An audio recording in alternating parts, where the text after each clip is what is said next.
Welcome back to emperor Yama explain channel में। आज हम एक्सप्लेन करने वाले हैं I have 10,000 triple S rank billion in my system space का एपिसोड नंबर 20। इंजॉय करो गाइस। 3 दिन बाद डेनवार साम्राज्य की राजधानी वार्न के बीचों बीच शाही चौक के सामने लोगों का हुजूम उमड़ पड़ा था। भीड़ महल के दरवाजों से लेकर बाहर की चौड़ी पत्थर की सड़कों तक फैली हुई थी। लोग गलियों, बालकनियों, छतों और यहाँ तक कि रईसों की हवेलियों की ऊपरी खिड़कियों से भी झांक रहे थे। किसान व्यापारियों के साथ, पुजारी सैनिकों के साथ, कारीगर और हर तरह के लोग वहां मौजूद थे। कुछ लोग पास के कस्बों से रात भर का सफर करके आए थे, तो कुछ राजधानी के बाहरी इलाकों से आए थे। बेशक साम्राज्य का हर नागरिक वहां मौजूद नहीं हो सकता था, लेकिन ऐसा लग रहा था जैसे पूरे साम्राज्य ने इस दिन का गवाह बनने के लिए कम से कम एक व्यक्ति को तो भेजा ही हो। हवा में फुसफुसाहट, उलझन, डर, उत्सुकता और उस अजीब से उत्साह का माहौल था जो तब होता है जब आम लोगों की आंखों के सामने इतिहास बदलने वाला हो। 2 दिन पहले यह खबर पूरे साम्राज्य में सूखी घास में लगी आग की तरह फैल गई थी। रानी ग्रेस सिंहासन छोड़ देंगी। एक नए राजा का राज्याभिषेक होगा। सिर्फ इसी खबर ने साम्राज्य को हिलाकर रख दिया था। लेकिन उस खबर के साथ जुड़े नाम ने तो और भी ज्यादा हलचल मचा दी थी। जिस व्यक्ति का राज्याभिषेक होने वाला था वह शाही खानदान का नहीं था। वह कोई जानामाना राजकुमार नहीं था। असल में शाही घराने का कोई दूर का चचेरा भाई भी नहीं था, न ही किसी बड़े रईस का बेटा जिसकी शादी शाही परिवार में हुई हो। यहाँ तक कि वह उनके अपने साम्राज्य का भी नहीं था। वह एक बाहरी व्यक्ति था, रज़ील विलियस। 3 दिन पहले तक बहुत से लोगों के लिए इस नाम का कोई मतलब नहीं था, लेकिन दूसरों के लिए यह नाम डर, हैरानी, उत्सुकता और अविश्वास के साथ फुसफुसाए जाने वाली बात बन गया था। हाँ, उन्हें अभी भी रज़ील की असली पहचान के बारे में पता नहीं था, क्योंकि उसने अचानक खुद ही अपना एक उपनाम सरनेम रख लिया था, बिना किसी वजह के, बस अपनी मर्जी से। आमतौर पर ऐसी बात कभी स्वीकार नहीं की जाती। सिंहासन कोई ऐसी खाली कुर्सी नहीं थी जिस पर कोई भी ताकतवर आदमी बैठ जाए। राजा बनने के लिए शाही खून, कोई दावा या कोई कानून, परंपरा या मान्यता की जरूरत होती थी। लोग यह समझते थे, यहाँ तक कि आम लोग भी। हो सकता है कि वे रईसों के कानूनों की बारीक भाषा न जानते हों, लेकिन वे इतना तो समझते ही थे। ताज का अपना वजन होता है। ताज के लिए एक वजह की जरूरत होती है। उस वजह के बिना सिर्फ जीत, बगावत या अराजकता ही होती है। किसी विदेशी रईस का सिंहासन संभालना इस बात का संकेत था कि साम्राज्य हार चुका है। अगर कोई बड़ा घराना जबरदस्ती अपने उम्मीदवार को गद्दी पर बिठाता तो गृहयुद्ध छिड़ जाता। अगर कोई बागी नेता महल पर कब्जा करता तो सड़कों पर खून खराबा होता, लोगों के सिर काटे जाते, टैक्स बढ़ा दिए जाते, परिवारों को सजा मिलती और सालों तक अशांति रहती। राजकाज इसी तरह बदलते थे, शांति से कभी नहीं। लेकिन इस बार महल के खिलाफ कोई झंडा नहीं उठाया गया था। किसी बड़े घराने ने विरोध में मार्च नहीं किया था। किसी रईस की सेना ने राजधानी को नहीं घेरा था। खुद रानी ग्रेस ने गद्दी सौंपने का ऐलान किया था और उनके साथ डेनवार के 5 बड़े लॉर्ड्स खड़े थे। उन्होंने गवाहों और मुहरबंद घोषणापत्र के जरिए ऐलान किया था कि मुक्ति के प्राचीन अधिकार, एंशिएंट राइट ऑफ सैल्वेशन, का इस्तेमाल किया जाएगा, क्योंकि यह एक पुरानी परंपरा थी। एक ऐसा कानून जो उस दौर में बना था जब डेनवार लगभग बर्बाद हो चुका था और उसे उसके पहले सच्चे राजा ने बचाया था। जिसने राज्य को बर्बादी से बचाया, उसे उस पर राज करने का अधिकार मिला, या फिर उसे चुनने का अधिकार मिला जो राज करेगा, जैसा कि पहले भी हुआ था। क्योंकि रानियां शाही खून को ही सबूत मानती थीं। ज्यादातर लोगों को यह बकवास लगा था क्योंकि उन्हें इसके बारे में ज्यादा जानकारी नहीं थी, लेकिन अब उस कानून के तहत उन सभी को सबके सामने लाया गया था। और अजीब बात यह थी कि लोग इसे पूरी तरह से नकार नहीं सकते थे, क्योंकि राज्य को बचाया गया था। वह बात अब कोई अफवाह नहीं थी। शुरू में बहुत से लोगों ने इस पर यकीन करने से इनकार कर दिया था। उन्होंने सुना था कि साम्राज्य के 10 पिलर परिवारों 10 पिलर फैमिलीज में से एक की सेना ने डेनवार पर हमला किया था। सिर्फ इतनी बात ही बड़े बड़े मर्दों को खामोश करने के लिए काफी थी। 10 पिलर परिवार कोई आम रईस घराने नहीं थे। आम लोगों के लिए वे परिवारों से ज्यादा नाम वाले पहाड़ों जैसे लगते थे। लोग उनके खिलाफ खड़े नहीं होते थे। राज्य उनके सामने झुकते थे, मोलभाव करते थे या खत्म हो जाते थे। आखिरकार उनका इतिहास लाखों साल पुराना था। यहाँ तक कि उनका अपना राज्य भी इतने लंबे समय से अस्तित्व में नहीं था। फिर भी घोषणा में दावा किया गया था कि इस रेजियल विलियस ने उस सेना का सामना किया और उसे हरा दिया।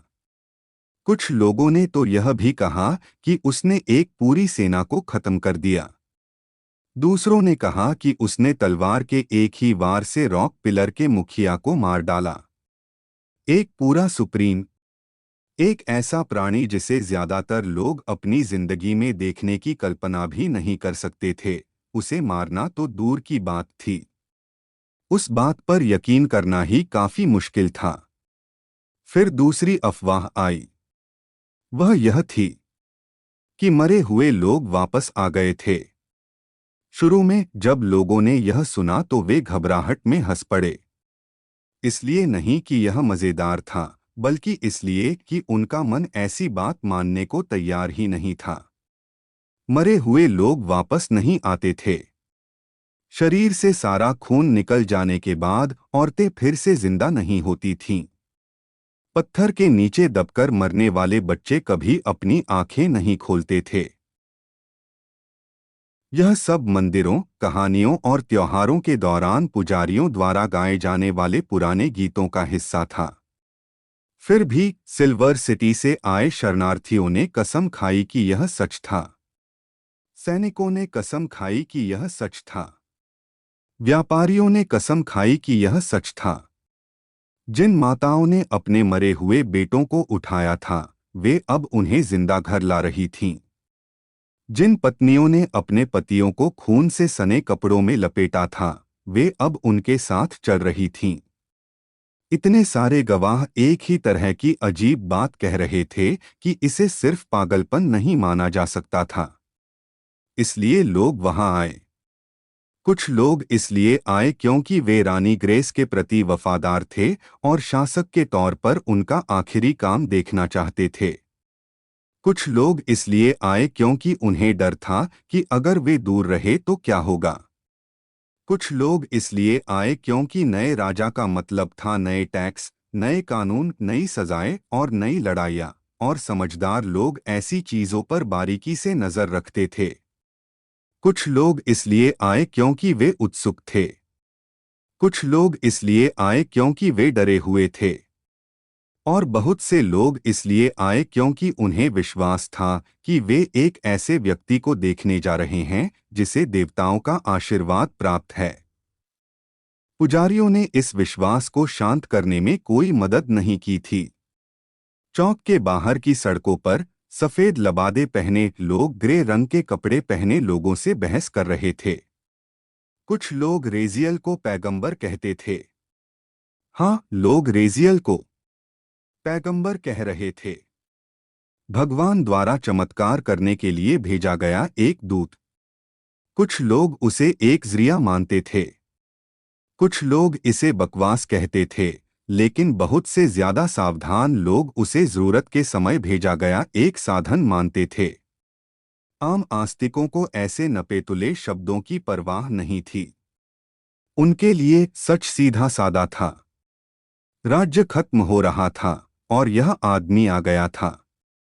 उनके बेटे मर चुके थे और इस आदमी ने उन्हें जिंदा कर दिया था। उनकी दीवारें टूट चुकी थीं और यह आदमी मलबे के ऊपर खड़ा होकर राजा की तरह बोला था, चमत्कार और कैसा दिखता है। फिर भी हर कोई विश्वास नहीं करता था। भीड़ में अभी भी बहुत से ऐसे लोग थे जो देवताओं, चमत्कारों, पैगंबरों या पवित्र संकेतों में ज्यादा विश्वास नहीं करते थे। वे लंबे समय से टैक्स, भुखमरी, खराब फसल और ऐसे सामंतों के साये में जी रहे थे जो आम लोगों को तभी याद करते थे जब उन्हें सिक्कों या सैनिकों की जरूरत होती थी। ऐसे पुरुषों और महिलाओं के लिए देवता चर्च की छतों पर बनी दूर की चीजें थे और राजा उन आदेशों पर छपे नाम थे जिनसे रोटी महंगी हो जाती थी। उन्हें इस बात की परवाह नहीं थी कि सिंहासन पर कौन बैठता है, सच तो यह है। रेशम पहने राजा या सोने से लदी रानी से उनके जूतों की कीचड़ या उनके घरों की भुखमरी नहीं बदलती थी। उनकी जिंदगी हमेशा उनके अपने हाथों और मेहनत पर निर्भर करती थी और इस बात पर कि क्या सर्दियां इतनी मेहरबान होंगी कि उनके बच्चों की जान न लें। फिर भी आज वे लोग भी वहां आए थे। कुछ इसलिए आए क्योंकि उनकी पत्नियां उन्हें खींचकर लाई थीं। कुछ इसलिए क्योंकि उनकी माताओं ने जिद की थी कि जो आदमी मरे हुओं को जिंदा कर सकता है उसे कम से कम एक बार तो देखना ही चाहिए। कुछ इसलिए क्योंकि बाकी सब जा रहे थे और एक राज्य में जब इतिहास रचा जा रहा हो तब वहां न पहुंचना वहां पहुंचने से ज्यादा खतरनाक हो सकता था। वे भीड़ में हाथ बांधे और शक भरी नजरों से खड़े थे, बुदबुदा रहे थे कि चमत्कार तब तक बस चालबाजी हैं जब तक वे सच साबित न हो जाएं। वहीं उनके बगल में बूढ़ी औरतें प्रार्थना कर रही थीं और बच्चे उस नौजवान को देखने के लिए कंधों पर चढ़ रहे थे जिसके बारे में कहा जाता था कि उसने एक पूरी सेना को हरा दिया था और मरे हुओं को वापस ले आया था। वर्ण का विशाल मैदान सुबह होने से पहले ही तैयार कर लिया गया था। उसके बीचों बीच सफेद संगमरमर का एक चौड़ा चबूतरा बना था जिसे इतना चमकाया गया था कि वह सुबह की रोशनी में चमक रहा था। यह आज के दिन के लिए नहीं बल्कि पुराने राजाओं के लिए बनाया गया था जो अब मर चुके थे, ऐसे लोग जिनके नाम पत्थरों पर तो जिंदा थे भले ही उनकी हड्डियां शाही मकबरों के नीचे धूल बन चुकी थीं। चबूतरे की ओर जाने वाले रास्तों पर सैनिक कतार में खड़े थे। कुछ ने पुराने शाही घराने के रंग पहने थे तो कुछ ने 5 बड़े घरानों के झंडे थामे हुए थे और उनके बीच खड़े थे काले कवच पहने वे अजीब सैनिक जिन्हें रेजियल अपने साथ लाया था, मूर्तियों की तरह खामोश और लोहे से भी ज्यादा ठंडे। सिर्फ उनकी मौजूदगी ने ही भीड़ में कई लोगों की आवाज धीमी कर दी थी। चबूतरे के बीच में डेनवार का सिंहासन रखा था, ऊंची पीठ वाला, गहरे रंग का, भारी भरकम, जिस पर पुराने शाही वंश के शेर और पहाड़ी फूल उकेरे गए थे। उस सिंहासन पर रेजियल विलियस बैठा था और सिर्फ उस नज़ारे ने ही उन लोगों को बेचैन कर दिया जो उसे साफ साफ देख पा रहे थे। वह महल की दीवारों पर उकेरे गए पुराने राजाओं जैसा नहीं दिखता था। वह किसी मंझे हुए सेनापति या जीत के नशे में मोटे हो चुके सरदार जैसा भी नहीं लगता था। वह जवान दिखता था, बहुत ही कम उम्र का। नीचे खड़े लोगों को वह ज्यादा से ज्यादा 17 या 18 साल का लग रहा था। उसके शांत चेहरे के चारों ओर राख जैसे सफेद बाल थे और गहरी लाल आंखें थीं जो अपने सामने जमा हजारों लोगों को देखकर भी जरा भी नहीं डगमगा रही थीं। कुछ लोगों के लिए उसकी कम उम्र ने उन अफवाहों पर यकीन करना मुश्किल बना दिया था, तो कुछ के लिए इसने यकीन करना आसान बना दिया था। आखिरकार देवता शायद ही कभी आम इंसानों को आम रूप में भेजते थे, या कम से कम पुजारी तो यही कहा करते थे। पांचों बड़े लॉर्ड्स मंच के दोनों तरफ खड़े थे। सबने अपने अपने घराने के रंगों वाले औपचारिक कपड़े पहने थे और उनके चेहरे गंभीर और भावहीन थे। लॉर्ड ड्रेवेन को देखकर ऐसा लग रहा था जैसे वे 3 रातों से सोए न हों। लॉर्ड खारवेक अपनी तलवार के पास हाथ रखकर अकड़कर खड़े थे। यह आदत की वजह से था, किसी खतरे के कारण नहीं। लेडी वेरा समारोह के साथ साथ भीड़ को भी देख रही थीं। वे नीचे मौजूद लोगों के चेहरों पर डर, शक, उत्सुकता और भरोसा पढ़ रही थीं। बाकी लॉर्ड्स ने अपनी नजरें झुका रखी थीं। वे सावधान थे कि इतने सारे लोगों के सामने अपने मन की बात जाहिर न होने दें। रानी ग्रेस सिंहासन के पास खड़ी थीं। उन्होंने राज करने वाली रानी के पूरे ठाठ बाट वाले कपड़े नहीं पहने थे, बल्कि एक सादा सफेद और सिल्वर गाउन पहना था। उनका ताज उनके सामने दोनों हाथों में पकड़े एक बैंगनी कुशन पर रखा था। यह एक पुरानी परंपरा थी। ताज को पेश किया जाना, आशीर्वाद मिलना, ऊपर उठाया जाना और पहनाया जाना जरूरी था। राज्य की जनता को अपनी आंखों से सत्ता का हस्तांतरण देखना था। अंधेरे में हथियाए गए सिंहासन पर हमेशा शक किया जाता था, लेकिन लोगों के सामने मिले सिंहासन को चुनौती देना मुश्किल होता था। तभी पूर्वी सीढ़ियों के पास भीड़ हटी और आर्कबिशप आगे आए। वे धीरे धीरे चल रहे थे, जैसा कि चर्च के लोग अक्सर तब करते थे जब वे चाहते थे कि दुनिया उनकी अहमियत याद रखे। उनके कपड़े सफेद और सुनहरे थे, जिन पर भारी कढ़ाई की गई थी, और उनके गले में पवित्र प्रतीकों वाली एक चेन लटक रही थी। उनके पीछे धूप लिए दो छोटे पादरी चल रहे थे, और उनके पीछे चमकदार कवच पहने 3 मंदिर के शूरवीर नाइट्स थे। भीड़ में हो रही फुसफुसाहट अचानक बदल गई। कई लोगों ने सिर झुकाए। कुछ लोगों ने अपने दिल पर हाथ रखकर कोई इशारा किया। यहाँ तक कि जो लोग भगवान पर शक करते थे, वे भी उनके सेवकों के लिए जगह बना देते थे। चर्च सिर्फ आस्था का केंद्र नहीं था। यह कानून, परंपरा, वैधता, शादी, अंतिम संस्कार, आशीर्वाद, श्राप, दान, रिकॉर्ड, शपथ और डर का भी केंद्र था। राजा शरीर पर राज कर सकता था, लेकिन चर्च आत्माओं पर दावा करता था। समझदार शासक यह बात याद रखते थे। आर्कबिशप संगमरमर की सीढ़ियां चढ़कर मंच तक पहुंचे।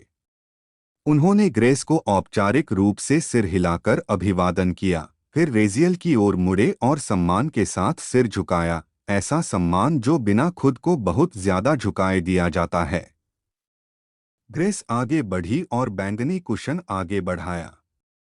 उस पर ताज रखा था, सोने और सिल्वर का काम किया हुआ, जिसमें हल्के रंग के पत्थर जड़े थे जो रोशनी में चमक रहे थे। आर्कबिशप ने हाथ बढ़ाया और धीरे से दोनों हाथों से ताज उठाया। वे उन पुराने शब्दों को बोलने की तैयारी कर रहे थे जिनसे पीढ़ियों से राजाओं का राज्याभिषेक होता आया था। यह देखकर रेजियल ने माथे पर बल डाला। यह एक छोटा सा हाव भाव था, लेकिन ग्रेस ने उसे देख लिया। आर्कबिशप ने भी। रेजियल ने ताज और उसे पकड़े हुए आदमी को देखा, फिर वापस ग्रेस की ओर देखा। तुम क्या कर रही हो? सवाल जोर से नहीं पूछा गया था, लेकिन वह प्लेटफॉर्म पर इतनी साफ आवाज में गूंजा कि हर लॉर्ड उसे सुन सके। आर्कबिशप के हाथ हवा में ही रुक गए। ग्रेस ने पलकें झपकाईं, एक पल के लिए उलझन में पड़ गई, यह न समझकर कि उसका क्या मतलब था। रेजियल की नजरें उस पर टिकी रहीं। चर्च का कोई व्यक्ति यहाँ क्यों है? और वह ताज क्यों पकड़े हुए है? प्लेटफॉर्म के सबसे करीब खड़े लोगों में थोड़ी हलचल हुई। लॉर्ड ड्रेवेन का चेहरा सख्त हो गया। लेडी वेरा की आंखें तुरंत तीखी हो गईं। ग्रेस ने धीरे से सांस ली और अचानक उसे एहसास हुआ कि रेजियल को सच में नहीं पता था, या शायद इससे भी बुरा, उसे परवाह ही नहीं थी। खैर, उसे उम्मीद थी कि बाद में कोई दिक्कत न हो, क्योंकि उसे अभी बुरा महसूस हो रहा था। समारोह इसी तरह किया जाता है, ग्रेस ने सावधानी से कहा, अपनी आवाज को शांत रखते हुए, ताकि भीड़ की बेचैनी न बढ़े और साथ ही रेजियल को भी समझा सके कि कुछ बुरा नहीं हो रहा है। ताज चर्च की गवाही में पहनाया जाता है। आर्कबिशप राज्यारोहण को आशीर्वाद देते हैं और लोग देखते हैं कि नया राजा न केवल कानून के अनुसार बल्कि दैवीय मंजूरी से भी शासन करता है। यह सचमुच बहुत महत्वपूर्ण है। यह डेनवार की हमेशा से परंपरा रही है। यह शाही कानून का भी हिस्सा है। ताज लोगों द्वारा स्वीकार किया जाता है, लेकिन ईश्वर के सामने इसकी गवाही दी जाती है। आर्कबिशप के चेहरे के भाव कठोर हो गए थे, हालांकि वे चुप रहे। उनका अहंकार आहत हुआ था, यह साफ था। लॉर्ड्स और लोगों के सामने यहाँ उनकी जगह पर सवाल उठाना कोई छोटी मोटी बेइज्जती नहीं थी।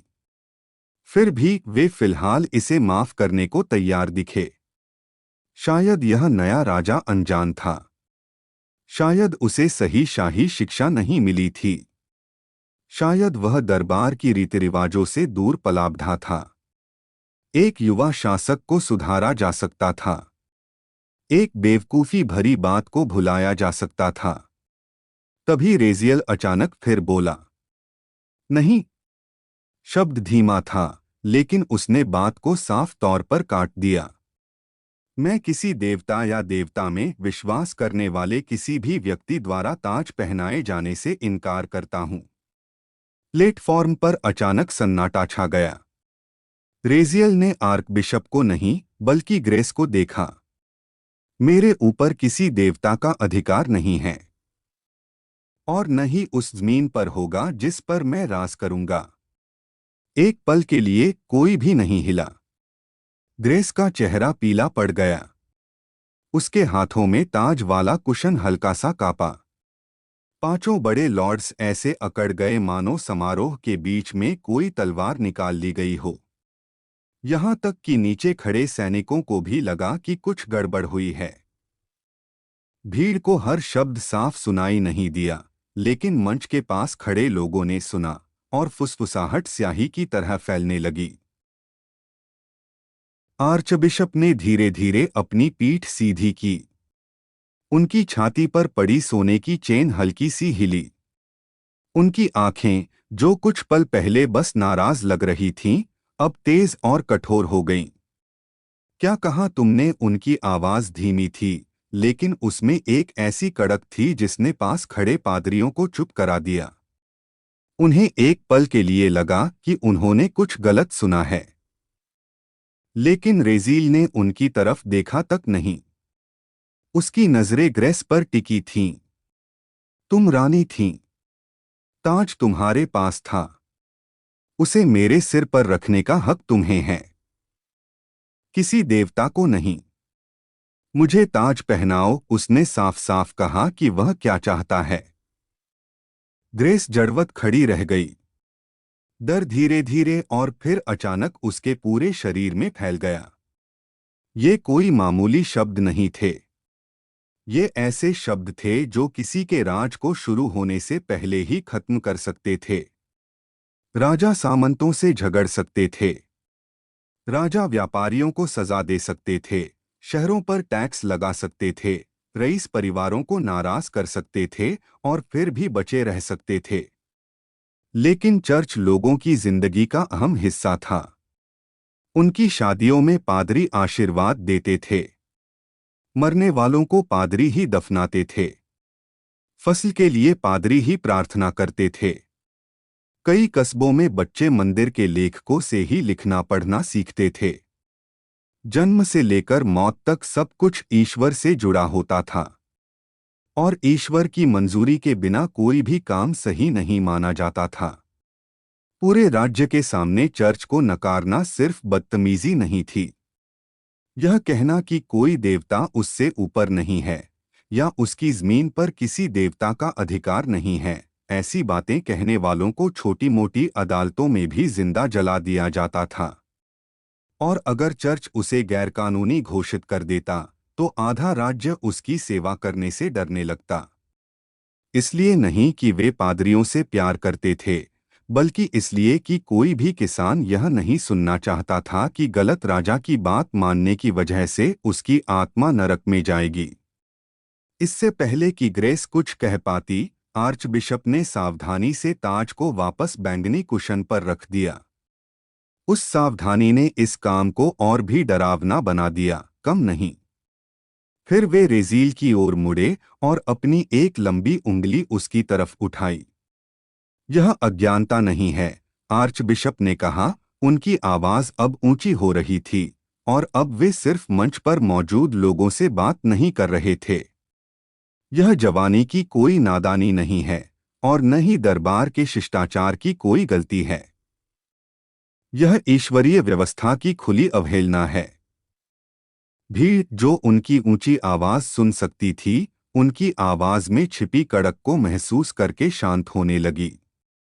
तुम ऐसे सिंहासन पर बैठे हो जो अभी तुम्हारा नहीं है, उसने आगे कहा। उसका हर शब्द पिछले शब्द से ज्यादा तीखा था। ऐसे ताज के नीचे जो अभी पहना नहीं गया, ऐसे लोगों के सामने जिन्होंने अभी शपथ नहीं ली है, और उस ईश्वर के सामने जिसकी गवाही को तुम अब नकार रहे हो। मेरी बात ध्यान से सुनो, रेजियल विलियस। कोई भी इंसान स्वर्ग से ऊपर खुद को ताज नहीं पहनाता। कोई भी राजा सिर्फ अपनी मर्जी से राज नहीं करता। ताज कोई ऐसी चीज नहीं है जिसे ताकत से हासिल किया जा सके, न ही यह कोई तलवार है जिस पर खून बहाने की वजह से दावा किया जा सके। यह एक जिम्मेदारी है जो कानून, शपथ और ऑलफादर, सर्वशक्तिमान पिता की नज़र के नीचे निभाई जाती है। आर्चबिशप थोड़ा भीड़ की ओर मुड़े, उनका लबादा संगमरमर के फर्श पर सरक रहा था। इस आदमी ने चर्च का आशीर्वाद लेने से इनकार कर दिया है। इसने ताज और राज्य पर ईश्वर के अधिकार को नकार दिया है। इसने ऐलान किया है कि जिन जमीनों पर यह राज करता है, वहां कोई भी ईश्वरीय कानून इससे ऊपर नहीं होगा।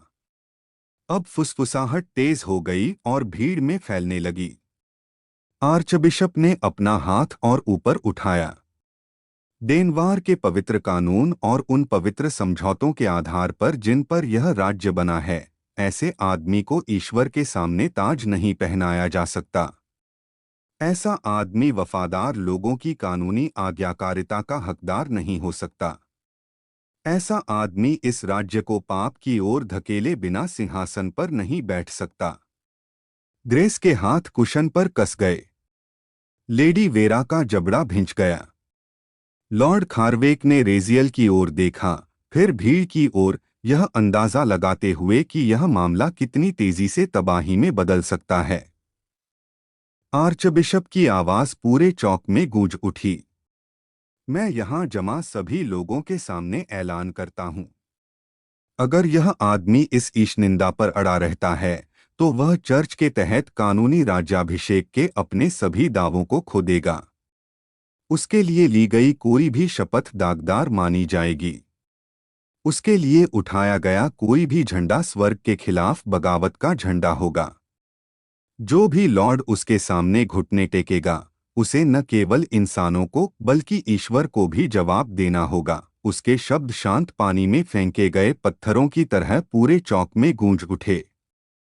शुरुआत फुसफुसाहट से हुई, फिर लोगों की सांसें अटकीं और फिर हर तरफ से डरी समी आवाजें उठने लगीं। लोग पूरी तरह उलझन में थे कि अचानक क्या हो गया। लेकिन आर्चबिशप की बात अभी खत्म नहीं हुई थी। हाँ, उनका अहंकार पहले ही आहत हो चुका था, लेकिन अब मामला सिर्फ अहंकार का नहीं रह गया था। जो राजा लोगों के सामने चर्च को नकारता है, वह सिर्फ लबादा पहने एक आदमी का अपमान नहीं कर रहा होता। वह कानून, शादी, दफनाने की रस्म, विरासत और खुद आस्था की जड़ों को उखाड़ रहा था। आर्कबिशप ने अपना हाथ और ऊपर उठाया, उनका चेहरा सही गुस्से से तमतमा उठा था। अगर वह भगवान और राज्य के सामने पछतावा नहीं करता है, तो मैं ईश्वरीय शिक्षा और पवित्र कानून के तहत उसे धर्म से बाहर कर दूंगा और इस राज्य पर रोक लगा दूंगा। मैं डेनवार के हर चर्च को बंद कर दूंगा। किसी भी बच्चे का बपतिस्मा नहीं होगा। वेदी के सामने किसी शादी को आशीर्वाद नहीं मिलेगा। किसी मरे हुए व्यक्ति को पवित्र दफन नहीं मिलेगा। आपकी आत्माओं के लिए कोई घंटी नहीं बजेगी। कोई पुजारी अंतिम संस्कार की प्रार्थना नहीं करेगा। यहाँ हर आदमी और औरत को यह समझना चाहिए कि स्वर्ग का अपमान करने वाले राजा का साथ देने का क्या मतलब है। जब तक उसने अपनी बात खत्म की, भीड़ में घबराहट फैलने लगी थी, भले ही उन्हें ठीक से पता नहीं था कि क्या हुआ है, लेकिन डर की लहरें उनमें साफ दिख रही थीं। माताओं ने बच्चों को कसकर पकड़ लिया। बूढ़े लोग बुदबुदाते हुए कोसने लगे। भीड़ में मौजूद पुजारी शांति बनाए रखने के लिए चिल्लाने लगे। कुछ आम लोग डर के मारे रेजियल को घूर रहे थे, तो कुछ आर्क बिशप को उन्हें समझ नहीं आ रहा था कि कुछ ही पलों में राज्याभिषेक पूरे राज्य के लिए खतरा कैसे बन गया। ये लोग इतिहास बनते देखने आए थे। वे अपनी शादियों, अपने मृतकों, अपने मंदिरों और शायद स्वर्ग की अपनी उम्मीद को खोने नहीं आए थे। रानी ग्रेस वहीं जम गई थीं। उनके हाथों में बैंगनी कुशन पर ताज रखा हुआ था। मंच के बगल में खड़े 5 बड़े लॉर्ड्स ऐसे लग रहे थे जैसे उनके पैरों तले जमीन खिसक गई हो। लॉर्ड ड्रेवेन का जबड़ा इतनी कसकर भिंच गया था कि उनके गालों की मांसपेशियां उभर आई थीं। लॉर्ड खारवेक की नजरें आर्क बिशप से भीड़ की ओर घूम रही थीं। वे अंदाजा लगा रहे थे कि कितनी जल्दी घबराहट दंगे में बदल सकती है। लेडी वेरा ने रेजियल को अविश्वास भरी नजरों से देखा, मानो अपनी आंखों से पूछ रही हो कि उसने इतना बेवकूफ़ी भरा फैसला क्यों लिया, क्यों यहाँ, क्यों अभी, पूरे राज्य के सामने। यहाँ तक कि सोफिया, मारिया, नैन्सी और थोड़ी दूर खड़े बाकी लोग भी पूरी तरह स्थिर हो गए थे। मारिया का मुंह खुला का खुला रह गया था।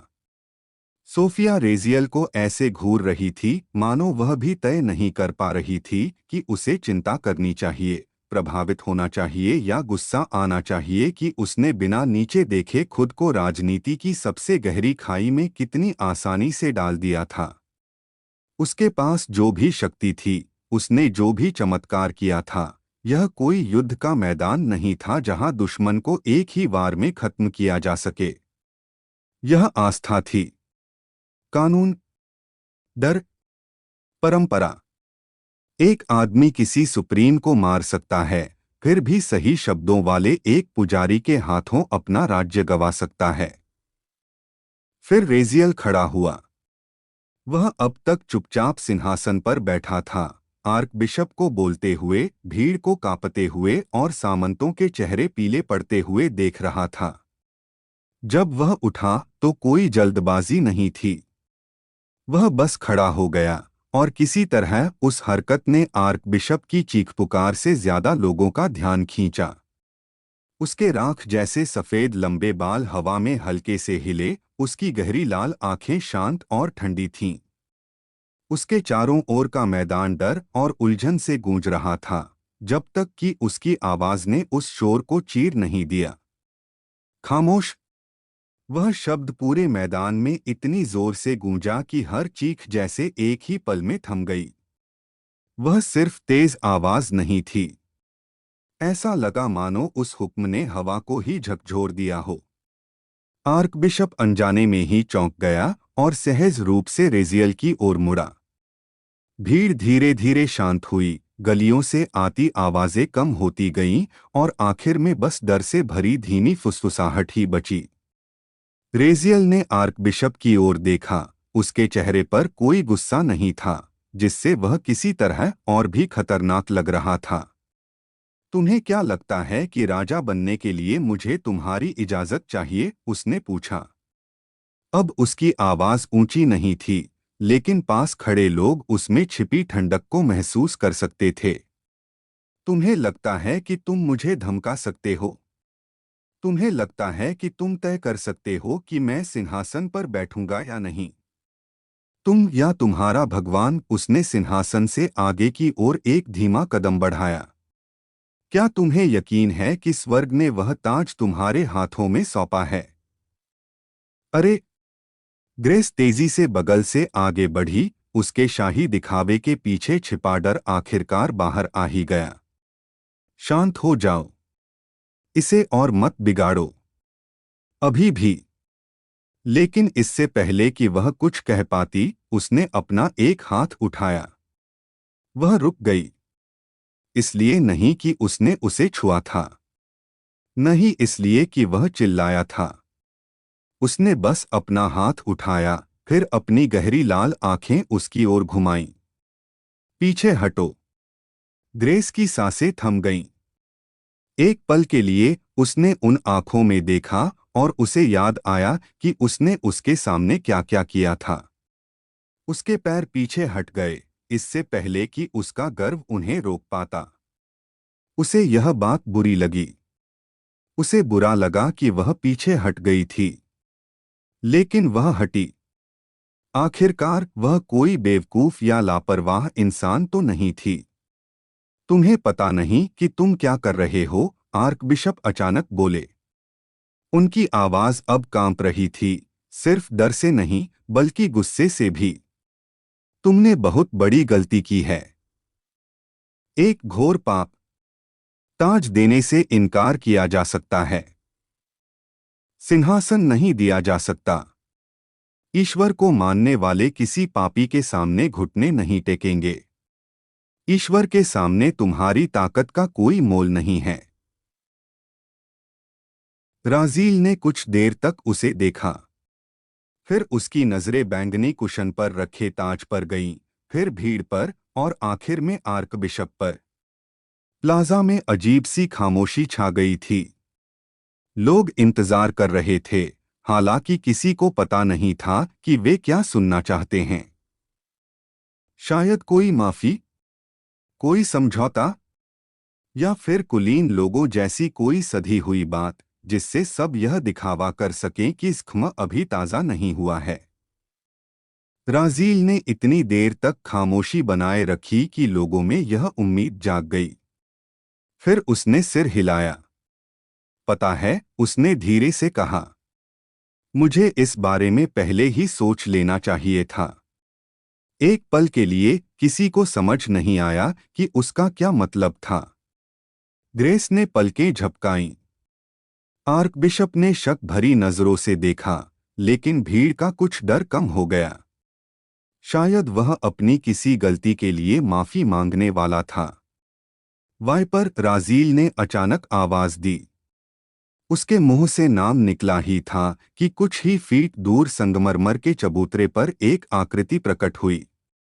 एक पल पहले वहां कुछ नहीं था।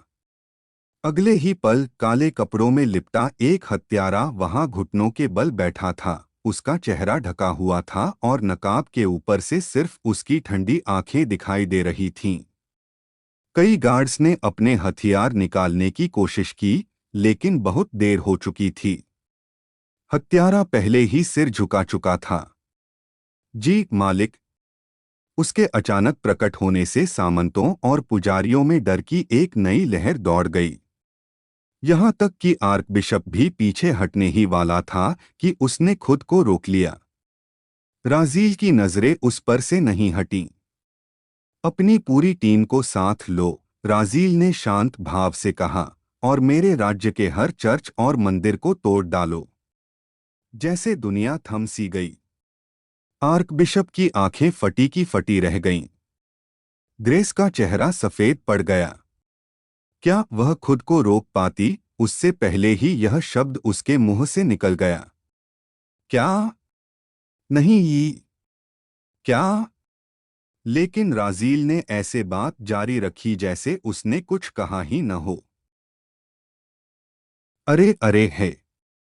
शांत हो जाओ, रेजियल। सोचो कि तुम क्या कर रहे हो।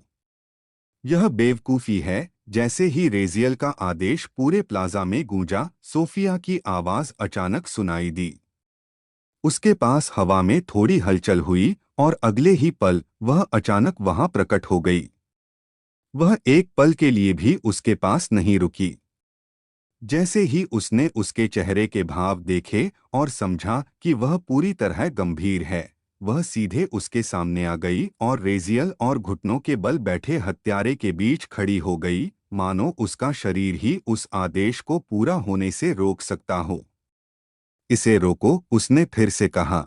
इस बार उसकी आवाज में ज्यादा दृढ़ता थी, हालांकि उसके पीछे छिपी चिंता को छिपाना नामुमकिन था। वह रेजियल के ठीक सामने खड़ी थी। उसके दोनों हाथ थोड़े उठे हुए थे और हथेलियां उसकी ओर थीं, एक शांत और सावधान मुद्रा में, जैसे किसी खतरनाक जानवर के पास जा रही हो जो जोर से धकेलने पर हमला कर सकता है। उसकी हरकतें धीमी थीं, चेहरे के भाव नरम थे और आवाज नियंत्रित थी, लेकिन अंदर ही अंदर सोफिया के विचार बिल्कुल भी शांत नहीं थे। वह अब जानती थी कि रेजियल बिना सोचे समझे बात करने वाला इंसान नहीं था। वह सिर्फ गुस्से में आकर खोखली धमकियां नहीं देता था। इसका मतलब था कि उसने इसके नतीजों को पहले ही स्वीकार कर लिया था, और यही बात उसे डरा रही थी। उनके पीछे ऊंचे चबूतरे के किनारों पर खड़े लगभग हर लॉर्ड ने राहत की सांस ली। उन्हें पता भी नहीं चला था कि उन्होंने सांस रोक रखी थी, और ग्रेस भी थोड़ी शांत हो गई। एक पल के लिए उन सभी को लगा कि आखिरकार कोई राज्य और पूरी तबाही के बीच आ गया है। रेजियल ने जो कुछ भी किया था, उसे देखने और सुनने के बाद किसी ने भी उसका खुलकर विरोध करने की हिम्मत नहीं की थी, लेकिन उसने जो आदेश दिया था वह उनकी नज़र में पागलपन से भी बुरा था। उसने राज्य के भीतर हर चर्च और हर मंदिर को नष्ट करने का आदेश दिया था। कुछ भ्रष्ट पुजारियों की गिरफ्तारी नहीं, कुछ धार्मिक नेताओं की जांच नहीं, चर्च की संपत्ति जब्त करना भी नहीं। उसने उन सभी को नष्ट करने का आदेश दिया था। आम लोगों या रईसों के लिए भी यह आम लोगों के घरों को गिराने जैसा ही था, या उससे भी बुरा। घर को दोबारा बनाया जा सकता था, सोना वापस किया जा सकता था, खाना बांटा जा सकता था, लेकिन आस्था अलग चीज थी। इन इलाकों में धर्म तब से मौजूद था जब कई रईस परिवारों को उनके खिताब भी नहीं मिले थे। यह शादियों, अंतिम संस्कारों, जन्म, फसल के त्योहारों, कस्मों, परंपराओं और आम लोगों की रोजमर्रा की जिंदगी का हिस्सा था। जो लोग चर्च को पसंद नहीं करते थे, वे भी उन देवताओं, मंदिरों या प्रतीकों का सम्मान करते थे जिनकी पूजा उनके परिवार पीढ़ियों से करते आ रहे थे। उन सब चीजों को नष्ट करना सिर्फ इमारतों को नुकसान पहुंचाना नहीं था। यह राज्य के लगभग हर नागरिक की बहुत निजी चीज पर हमला करना था।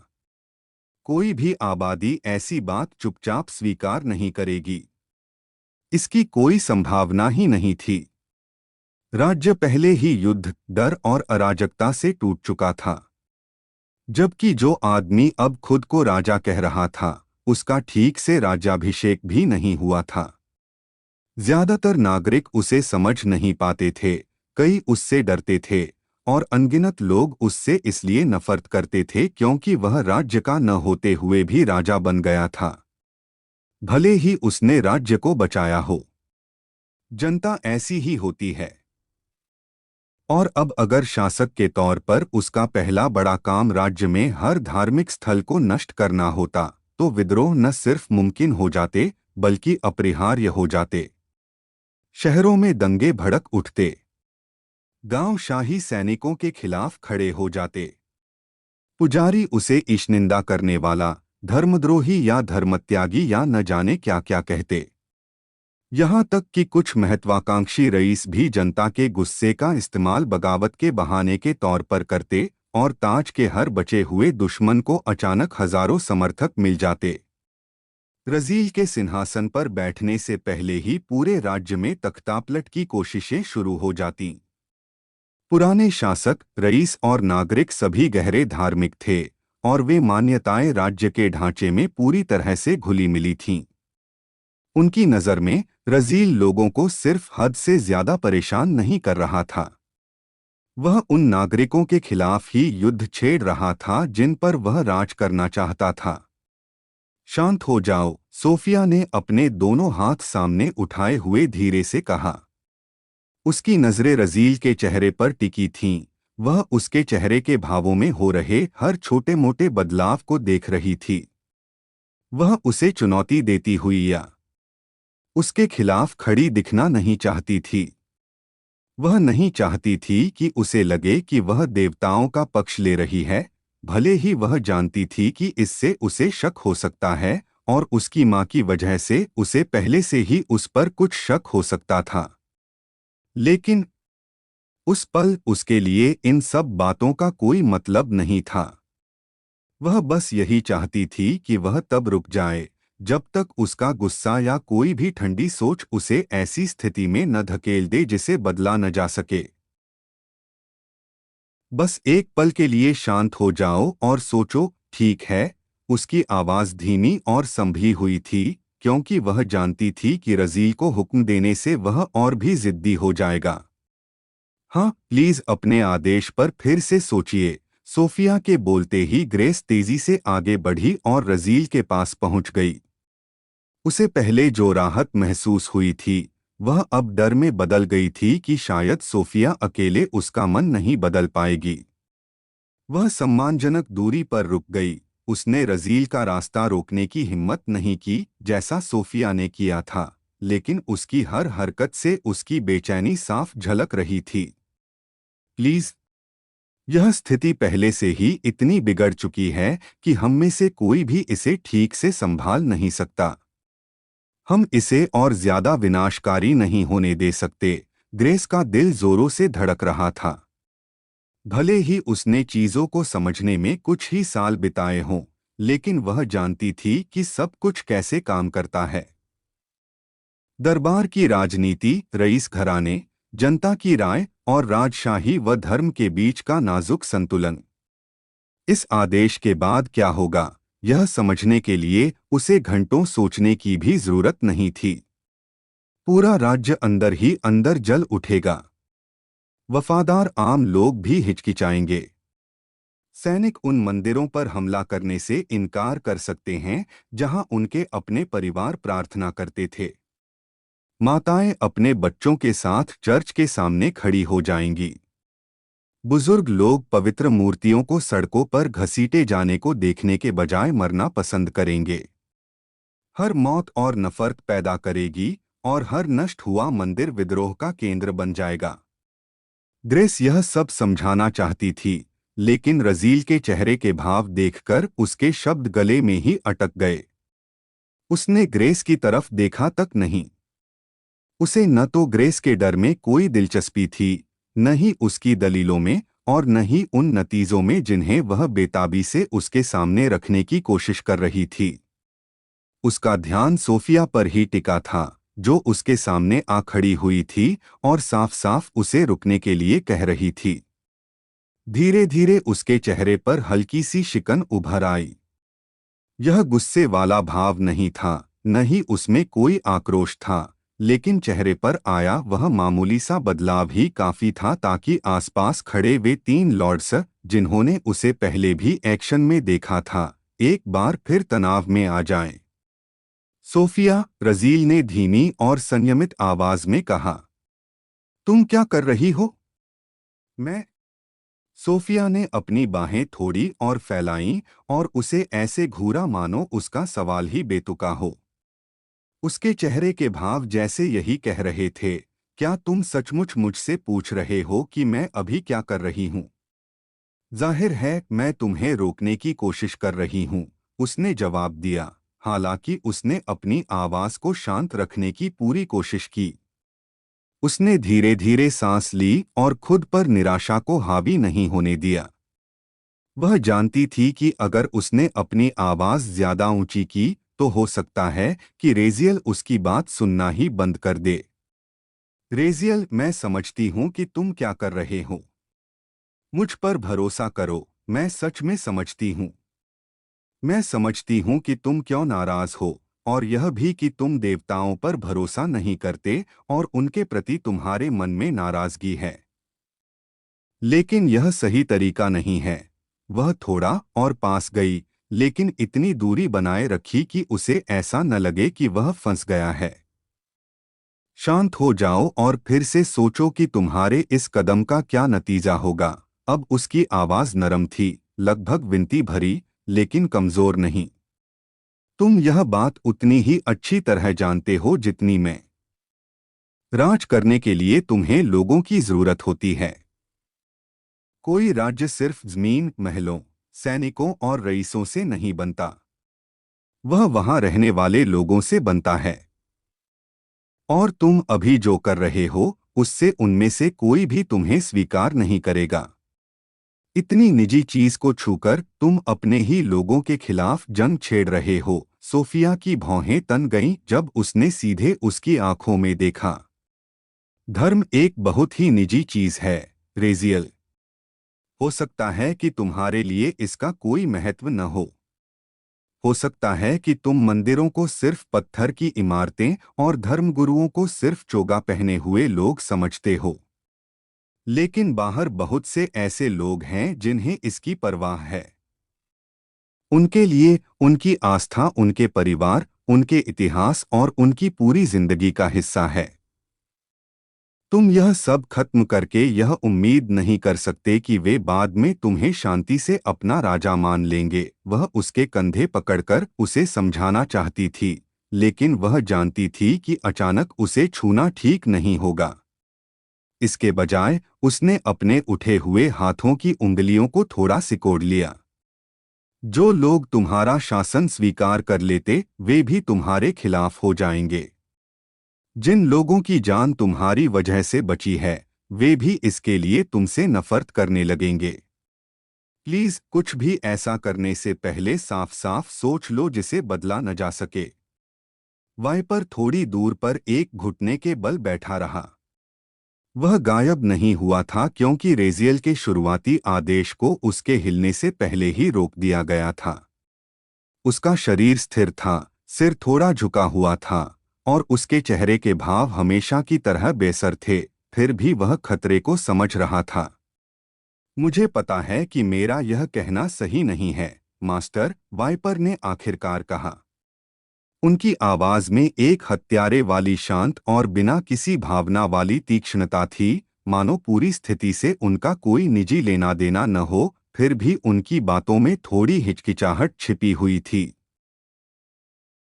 लेकिन मेरी अब तक की ट्रेनिंग और अनुभव के हिसाब से धार्मिक हस्तियों को निशाना बनाने से शासक को शायद ही कभी वो नतीजा मिलता है जिसकी उसे उम्मीद होती है। ज्यादातर मामलों में नतीजे और भी बुरे होते हैं। वह थोड़ी देर के लिए रुका, हर शब्द को बहुत सोच समझकर चुनते हुए। अपने मालिक के आदेश के खिलाफ बोलना कोई मामूली बात नहीं थी। उसने पहले ही रजील के प्रति वफादारी की कसम खाई थी। उसने वादा किया था कि वह उसकी सेवा करेगा, राज्यों पर राज करने में उसकी मदद करेगा और अपनी ताकत से उसका साथ देगा। एक हत्यारे की वफादारी सिर्फ इसलिए नहीं डगमगा सकती थी कि कोई आदेश उसे पसंद नहीं आया। फिर भी वाइपर ने कभी नहीं सोचा था कि रजील की सेवा करने का मतलब पूरे राज्य को धार्मिक युद्ध में धकेलने में मदद करना होगा। और धार्मिक प्रतीकों, स्मारकों, चर्चों और मंदिरों को निशाना बनाना तो और भी बुरा होगा। उसने अपनी बात जारी रखी। किसी भ्रष्ट पुजारी को मारने से डर पैदा हो सकता है, लेकिन मंदिर को नष्ट करने से शहीद पैदा होते हैं। जो लोग किसी पुजारी के लिए कभी नहीं लड़ेंगे वे उस जगह के लिए जरूर लड़ेंगे जहां उनके माता पिता की शादी हुई थी या जहां उनके बच्चों को आशीर्वाद मिला था। उसकी आवाज में जज्बात के बजाय ठंडे और व्यावहारिक भाव थे। वह आस्था के आधार पर बहस नहीं कर रहा था, वह अपने अनुभव के आधार पर बात कर रहा था। उसने देखा था कि धार्मिक गुस्सा कितनी तेजी से फैल सकता है, तलवारों से किसी विचार को दबाना कितना नामुमकिन है, और कैसे बिना ट्रेनिंग वाले आम लोग भी निडर हो सकते हैं जब उन्हें लगता है कि उनके देवताओं पर हमला हो रहा है। मेरी सलाह होगी कि इस आदेश पर फिर से विचार किया जाए। यह कहने के बाद उसने अपना सिर और झुका लिया। उसे अच्छी तरह पता था कि उसने अपनी हैसियत की सीमा पार कर ली है। फिर भी उसे लगा कि उसे यह बात कहनी चाहिए। उसने पहले भी रजील को बच्चों और बेगुनाह नागरिकों को न मारने की चेतावनी दी थी। हो सकता है कि इस आदेश में सीधे तौर पर उनकी मौत का हुक्म न हो, लेकिन नतीजा वही होता। लोग चर्चों की रक्षा करते, सैनिकों को उन पर हमला करने के लिए मजबूर होना पड़ता। परिवार दंगों में फंस जाते। जब शहर बगावत पर उतर आते तो बच्चे भूखे मरते। वाइपर की नज़र में यह बस एक लंबे रास्ते से आम नागरिकों की हत्या करने जैसा था। रजील ने हर शब्द सुना। उसने सोफिया की चिंता, ग्रेस की बेताब चेतावनी और वाइपर की ठंडी लेकिन सच्ची सलाह सुनी। उसे महसूस हुआ कि हर लॉर्ड की नज़रें उस पर टिकी हैं और वे किसी ऐसे संकेत का इंतजार कर रहे हैं जिससे पता चले कि वह अपने फैसले पर फिर से विचार करेगा। फिर भी उसके चेहरे के भाव नहीं बदले और उसका फैसला भी नहीं बदला। उसने बस एक बार अपना सिर हिलाया, जैसे कि उन सबने कुछ ऐसा गलत समझ लिया हो जिसे समझाने में उसे कोई दिलचस्पी नहीं थी। वाइपर, उसने कहा, उस पल सोफिया को नजरअंदाज करते हुए और उसके पीछे घुटनों के बल बैठे हत्यारे की ओर देखते हुए। मैंने तुम्हें एक आदेश दिया था। वाइपर का पूरा शरीर लगभग तुरंत अकड़ गया। उन शब्दों का मतलब साफ था। रेजियल ने उसे बोलने की इजाजत तो दी थी, लेकिन उसकी राय नहीं मांगी थी। वाइपर का सिर और झुक गया। उसके होंठ थोड़े खुले, शायद जवाब देने के लिए, लेकिन कोई शब्द नहीं निकला। वह जगह फिर से बहुत ज्यादा शांत हो गई। सोफिया ने एक पल के लिए वाइपर की ओर अपना सिर घुमाया और फिर रेजियल की ओर देखा। उसकी आंखों की शांति की जगह अब अविश्वास ले रहा था। ग्रेस का चेहरा पीला पड़ गया। आसपास मौजूद लॉर्ड्स को सोफिया के आने से जो थोड़ी राहत मिली थी, वह पूरी तरह गायब हो गई। रेजियल की नज़र वाइपर पर ही टिकी रही। ऐसा करते समय किसी भी आम नागरिक को मत मारना, उसने आदेश दिया। इस बार शर्त साफ तौर पर बताई ताकि कोई बहाना या गलतफहमी न रहे। उसकी आवाज़ ठंडी, स्थिर और पक्की थी। जाओ, उन सबको खत्म कर दो। यह आदेश किसी भी चीख से ज्यादा जोरदार तरीके से उस कमरे में गूंजा। सोफिया की आंखें थोड़ी फैल गईं और ग्रेस उसे ऐसे घूरने लगी मानो उसे यकीन ही न हो रहा हो कि उसने हर चेतावनी सुनी थी। फिर भी आदेश को और मजबूती से दोहराया। यहाँ तक कि वाइपर भी एक पल के छोटे से हिस्से के लिए जम सा गया। वह समझ गया था कि यह काम कितना मुश्किल होगा। बिना किसी आम नागरिक को मारे हर चर्च और मंदिर को नष्ट करने के लिए बहुत ज्यादा सटीकता की जरूरत थी, खासकर तब जब लोग उनकी रक्षा के लिए इकट्ठा हो जाएं। फिर भी आदेश तो आदेश था। सालों की ट्रेनिंग से उसमें आए अनुशासन के आगे उसकी हिचकिचाहट गायब हो गई। जी, वाइपर धीरे से बोला। फिर इससे पहले कि कोई और कुछ कह पाता, वह धुंधला सा हुआ और पलक झपकते ही गायब हो गया। पीछे रह गई बस हवा में एक हल्की सी हलचल और यह भयानक सच्चाई कि रेजियल का आदेश अब पूरा किया जा रहा था। सोफिया चुप हो गई जब उसने देखा कि वह उसकी बात बिल्कुल नहीं सुन रहा था। उसने न सिर्फ उसकी, ग्रेस की और यहाँ तक कि वाइपर की दी गई हर चेतावनी को नज़रअंदाज किया था, बल्कि उस ग्रेट सेंट हत्यारे को आदेश पूरा करने के लिए भेज भी दिया था। वाइपर के गायब होने से हुई हल्की हलचल तो कब की खत्म हो चुकी थी, फिर भी सोफिया को अब भी उसका बोझ अपनी छाती पर महसूस हो रहा था। हालात सिर्फ बदतर नहीं हुए थे। बात अब ऐसी स्थिति में पहुंच गई थी जिसे रोकना उसके बस में नहीं था। वाइपर और शायद उसकी पूरी टीम जा चुकी थी और अपनी पूरी ताकत के साथ वे ऐसी तबाही मचा सकते थे कि इस प्लेटफॉर्म के बाहर किसी को पता भी न चले कि क्या हुआ है। चर्च, मंदिर, मूर्तियां, पवित्र हॉल और सदियों से पूजे जाने वाले प्राचीन स्मारक सब कुछ पल भर में ढह सकते थे। सोफिया जानती थी कि वह वाइपर का पीछा कर सकती है। वह उसके रास्ते में खड़े होने की कोशिश कर सकती है। लेकिन रेजियल ने उसे सीधा आदेश दिया था और वह अपने ही पति के खिलाफ नहीं जाना चाहती थी। उसे पता था कि अगर उसने ऐसा किया तो रेजियल इसे धोखा मानेगा। वह ऐसा नहीं चाहती थी, वह बस यही चाहती थी कि वह यह सब रोक दे, इससे पहले कि उसे नतीजों पर पछतावा हो। वैसे भी इससे कुछ नहीं रुकने वाला था। रेजियल किसी और को भेज सकता था, वह खुद भी जा सकता था। असली समस्या हत्यारा नहीं था, समस्या उस फैसले के पीछे की सोच थी।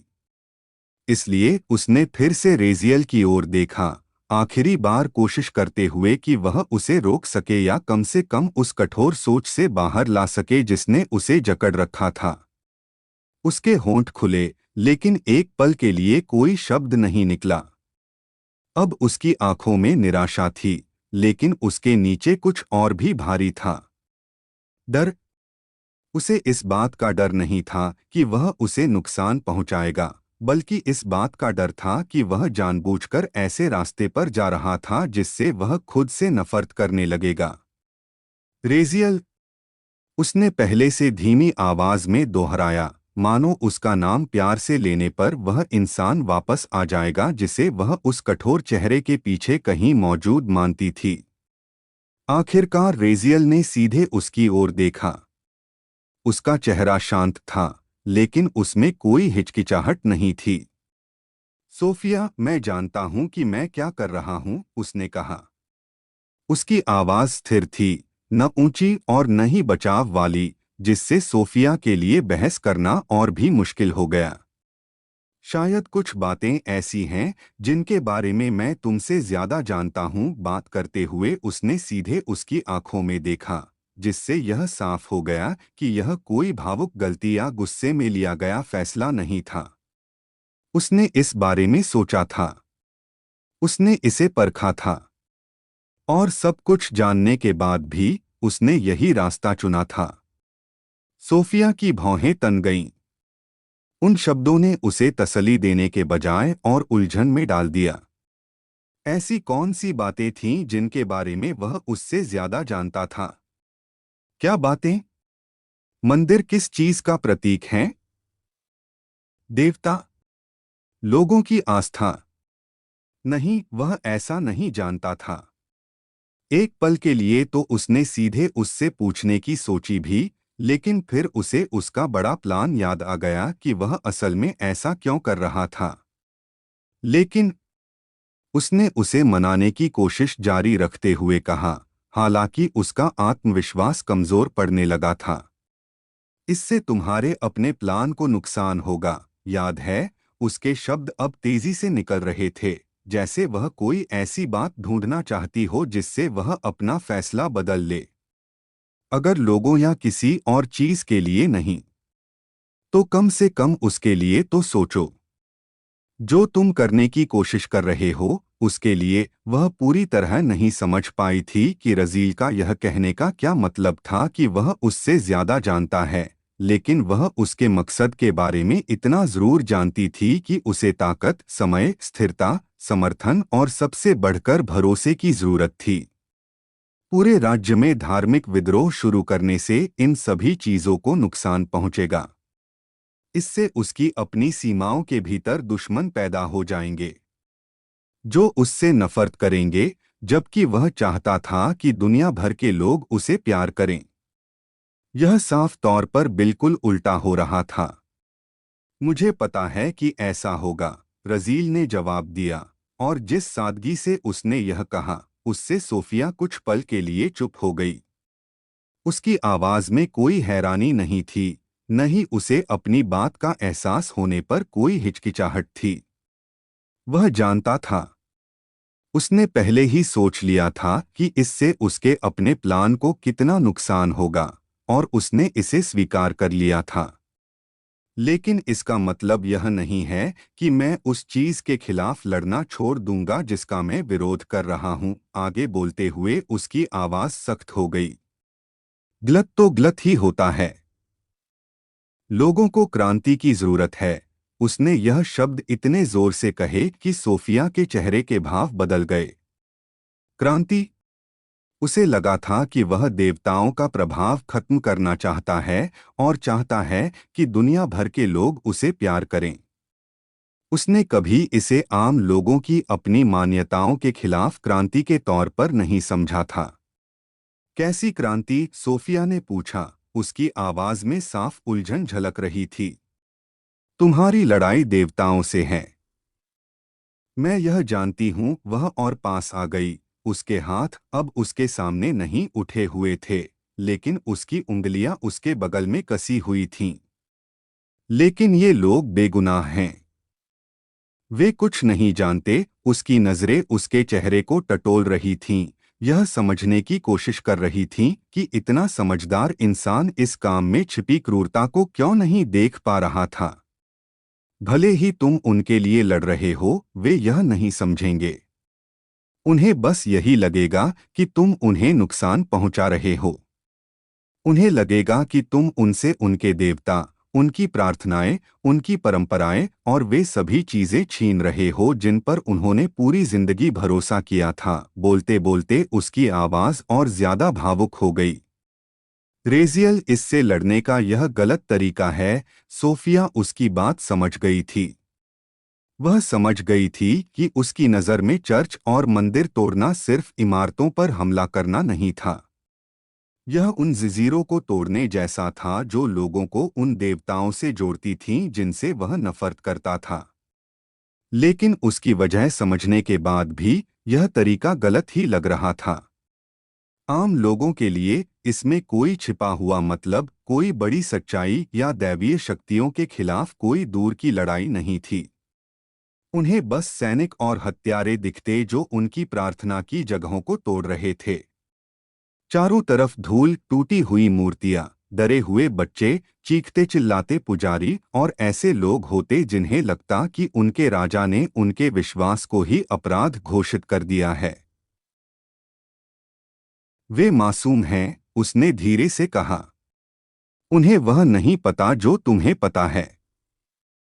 और इसमें मेरी क्या गलती है कि लोग गलत और बेवकूफ हैं? रेजियल ने जवाब दिया।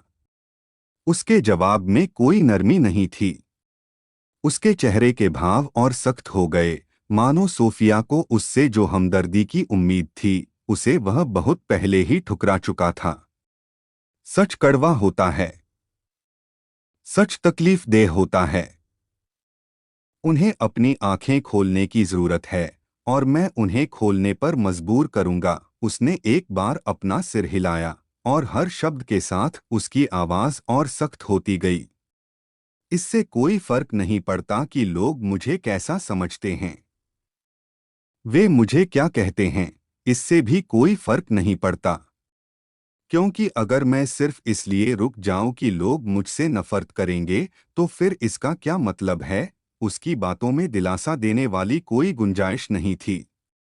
उसने इस बात से इनकार नहीं किया कि लोग उसे गलत समझेंगे।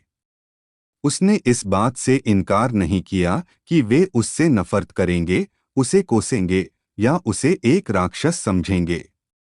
वह तो पहले से ही वैसा है। उसने बस उनकी अज्ञानता को रुकने की वजह नहीं माना। उसकी नज़र में सच से तकलीफ होने के डर से झूठ को बने रहने देना भी झूठ को ही चुनना था। लोगों ने अपनी जिंदगी ऐसे देवताओं के सामने घुटने टेकते हुए बिताई थी जिन्हें वे समझते नहीं थे, और ऐसी ताकतों की पूजा की थी जो उन्हें औजार, बलि का बकरा या शतरंज के मोहरे की तरह इस्तेमाल करती थीं। उनकी मासूमियत उस चीज को नहीं बदल सकती थी जिसका वे समर्थन कर रहे थे। उनकी अज्ञानता बेड़ियों को कम असली नहीं बनाती थी। रेजियल का इरादा दिलासा देने वाले झूठों की रक्षा करके राज करने का नहीं था। अगर उसे उनकी नज़रों में विलेन बनना पड़े ताकि वे समझ सकें कि उसने क्या नष्ट किया है, तो वह बिना किसी हिचकिचाहट के वह जगह स्वीकार कर लेगा। उसकी बातें सुनकर सोफिया बिल्कुल चुप हो गई। उसने अपने होंठ भींच लिए और फिर अपने अंदर उठ रहे शब्दों को रोकते हुए हल्के से निचले होंठ को काटा। वह फिर से बहस करना चाहती थी। वह उसे बताना चाहती थी कि लोगों को सिखाया जा सकता है, कि आस्था को धीरे धीरे बदला जा सकता है, कि हिंसा के जरिए थोपा गया सच अक्सर जुल्म जैसा ही लगता है। लेकिन उसकी आंखों में कुछ ऐसा था जिसने उसे रोक दिया। उसने पहले ही तय कर लिया था कि दर्द जरूरी है। उसने पहले ही मान लिया था कि वे उससे नफरत करेंगे। और पहली बार सोफिया को एहसास हुआ कि रेजियल अपनी इमेज और अपना भविष्य भी बर्बाद करने को तैयार हो सकता है, अगर उसे लगे कि वह जिस मकसद के लिए लड़ रहा है वह सही है। लेकिन अब ऐसा लग रहा था कि उसे अपने भविष्य से ज्यादा इस काम की परवाह है। मानो वह इसे उस चीज को खत्म करने की कीमत मान रहा हो जिसे वह गलत समझता था। रेजियल ने और कुछ नहीं कहा। उसकी आंखों ने ही काफी कुछ कह दिया था, शायद उससे कहीं ज्यादा जितना वह कहना चाहता था। धीरे धीरे उसने अपना सिर ग्रेस की तरफ घुमाया और उसकी ओर बढ़ने लगा। ग्रेस वहीं खड़ी रही, उसने दोनों हाथों से सावधानी से बैंगनी रंग का तकिया पकड़ा हुआ था जिस पर ताज रखा था। वह कम उम्र की थी, लेकिन नासमझ बिल्कुल नहीं थी। उसने पूरी बातचीत देखी थी। उसने सोफिया को उसके सामने खड़े होकर मिन्नतें करते देखा था और देखा था कि कैसे रेजियल ने अपनी पत्नी की बात भी ठुकरा दी बिना अपना इरादा बदले। सबसे जरूरी बात, उसने उसके कहे शब्द सुने थे। क्रांति, सच, गलत तो गलत ही होता है, चाहे लोग मुझे कैसा भी समझें। ये शब्द किसी ऐसे राजा के नहीं थे जो अपने किसी जल्दबाजी में दिए गए आदेश पर दोबारा सोच रहा हो। ये शब्द उस आदमी के थे जिसने आगे बढ़ने का फैसला कर लिया था, भले ही रास्ता नफरत और खून खराबे की ओर ही क्यों न जाता हो। ग्रेस समझ गई थी कि दोबारा कुछ कहने से कुछ नहीं बदलेगा। अगर सोफिया उसे नहीं रोक पाई तो ग्रेस तो बिल्कुल नहीं रोक सकती थी। इसलिए इस बार वह चुप रही। जैसे ही रेजियल पास आया, तकिए के नीचे उसके हाथ थोड़े और कस गए। वह बस उसे तरस भरी और परेशान नजरों से देख सकती थी और मन में एक छोटी सी नादान उम्मीद पाले हुए थी कि शायद वह उसके चेहरे के भाव देखे, राज्य के बारे में सोचे और खुद ही अपना इरादा बदल ले। लेकिन रेजियल ने ऐसा नहीं किया। वह उसके सामने रुका और नीचे झुककर एक हाथ से बैंगनी तकिए से ताज उठाया। जब उसने ताज ऊपर उठाया तो सोने और रत्नों पर रोशनी पड़ी, लेकिन उसने उसे अपने सिर पर नहीं रखा। उसने बस उसे पकड़े रखा। फिर उसने सीधे ग्रेस की आंखों में देखा। कई लंबे पलों तक दोनों में से किसी ने कुछ नहीं कहा। ग्रेस को उसमें कोई खुशी या गर्व नहीं दिखा और न ही वह उत्साह दिखा जो किसी ऐसे व्यक्ति में होना चाहिए जो कुछ ही पलों में राज्य का मालिक बनने वाला हो। रेजियल ने उसकी आंखों में डर और चिंता देखी और एक ऐसी खामोश गुजारिश भी जिसे कहने की हिम्मत वह नहीं जुटा पा रही थी। फिर भी उनके बीच इसके अलावा और कुछ नहीं हुआ। ताज उसके हाथ में था। वह भारी इसलिए नहीं था कि वह धातु का बना था, बल्कि इसलिए कि वह बहुत कुछ दर्शाता था। फिर बिना एक भी शब्द कहे रेजियल ग्रेस से दूर मुड़ा और ऊंचे चबूतरे के किनारे की ओर बढ़ने लगा। नीचे मौजूद भारी भीड़ अभी भी ऊपर देख रही थी, यह समझने की कोशिश कर रही थी कि ऊपर खड़े शासकों, सामंतों और ताकतवर लोगों के बीच क्या हो रहा है। मेरे पिता अटलांटिस के राजा हैं, सोफिया ने उसके पीछे से कहा। इस बार उसने उसे रोकने की कोशिश नहीं की। वह न तो उसके रास्ते में आई और न ही उसका हाथ पकड़ने की कोशिश की। वह बस वहीं खड़ी रही, उससे मुंह फेरे हुए, जबकि वह आगे बढ़ गया। उसकी आवाज धीमी और थकी हुई थी। यहाँ तक कि वह भी ऐसा कुछ करने की हिम्मत नहीं करेगा। ये शब्द किसी का अपमान करने के लिए नहीं कहे गए थे। उनमें न तो कोई घमंड था और न ही रेजियल की तुलना उसके पिता से करके उसे कमतर दिखाने की कोशिश। यह बस वही सच था जैसा वह समझती थी। उसके पिता अटलांटिस पर राज करते थे, एक ऐसा राज्य जो अनगिनत दूसरे राज्यों से कहीं ज्यादा ताकतवर था। फिर भी वे भी अपने शासन के तहत आने वाले हर मंदिर या धार्मिक स्मारक पर हमला करने के नतीजों से डरते। वे भी समझते थे कि एक राजा सेनाओं को तो हुक्म दे सकता है, लेकिन लोगों के विश्वास पर आसानी से हुक्म नहीं चला सकता। सोफिया ने पीछे मुड़े बिना ही ये बातें कहीं, क्योंकि उसने मान लिया था कि वह रेजियल को शारीरिक रूप से नहीं रोक सकती। शायद अब वह बस इतना ही कर सकती थी कि उसे उस बात की गंभीरता का एहसास कराए जो वह चुनने जा रहा था। एक और कदम बढ़ाने के बाद रेजियल रुक गया। ताज उसके हाथ में ही था। एक पल के लिए उसकी पीठ सोफिया की तरफ रही और उनके बीच की हवा अजीब तरह से शांत हो गई। फिर उसने जवाब दिया। उसकी आवाज भारी, धीमी और ठंडी थी। और मैं तुम्हारा पिता नहीं हूं। वह थोड़ा रुका। मैं तुम्हारा पति हूं। सोफिया का शरीर स्थिर हो गया। मैं ऐसी कई चीजें करने की हिम्मत रखता हूं जो कोई और नहीं कर सकता। जिस अंदाज में उसने यह कहा, उसमें कोई घमंड नहीं था। यह बस एक ऐसे आदमी का बयान था जिसने अपना पूरा रास्ता उन जगहों पर कदम रखकर बनाया था जहां दूसरे कदम रखने से भी कतराते थे। इसलिए अगर तुम मेरे साथ खड़ी होना चाहती हो तो अपनी सोच बदलो। रेजियल ने बिना पीछे मुड़े ही अपनी बात जारी रखी। उसी कदम पर कदम रखो जिस पर मैंने रखा है। मेरे साथ वहां खड़ी हो, भले ही पूरी दुनिया मेरे खिलाफ हो या मैं दुनिया के खिलाफ। उसकी आवाज सख्त थी, लेकिन उसके पीछे कुछ ऐसा था जिसकी सोफिया को उम्मीद नहीं थी। वह सिर्फ आज्ञाकारिता की मांग नहीं कर रहा था। वह उसे बता रहा था कि उसके साथ खड़े होने का असल मतलब क्या है। सिर्फ उसकी जीत, उसकी ताकत या उसके नाम में हिस्सेदार बनना नहीं, बल्कि तब उसके साथ खड़ा होना जब बाकी सब उसे गलत ठहरा रहे हों। क्योंकि मैं ऐसी ही पत्नी चाहता हूं, उसने कहा। और अगर तुम ऐसा करोगी तो तुम मुझे भी अपने साथ पाओगी। चाहे कहीं भी हो, चाहे कुछ भी हो, चाहे कोई भी तुम्हारे खिलाफ खड़ा हो। अपने पीछे ये शब्द सुनकर सोफिया का शरीर कांप उठा। उसकी आंखें फैल गईं और एक पल के लिए वह सांस लेना भी भूल गई। उसे उम्मीद थी कि वह उसे टाल देगा, शायद उससे कहेगा कि वह दोबारा दखल न दे। उसे इसकी उम्मीद नहीं थी।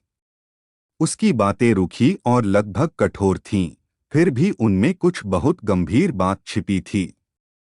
रेजी ऐसी पत्नी नहीं चाहता था जो सिर्फ तब उसकी हाँ में हाँ मिलाए जब फैसले आसान हों। उसे कोई ऐसा चाहिए था जो उसी आग में कूदे, वही नफरत झेले और तब भी उसके साथ खड़ी रहे जब पूरी दुनिया उनके खिलाफ हो जाए। और बदले में वह भी यही वादा कर रहा था। चाहे वह कहीं भी खड़ी हो, चाहे वह कुछ भी चुने, चाहे कोई भी उसके खिलाफ हो, वह उसके साथ खड़ा रहेगा। इस ख्याल ने सोफिया को इतना हैरान कर दिया कि वह सुन्न रह गई। इससे उसका डर खत्म नहीं हुआ। इससे उसका फैसला सही नहीं लगा।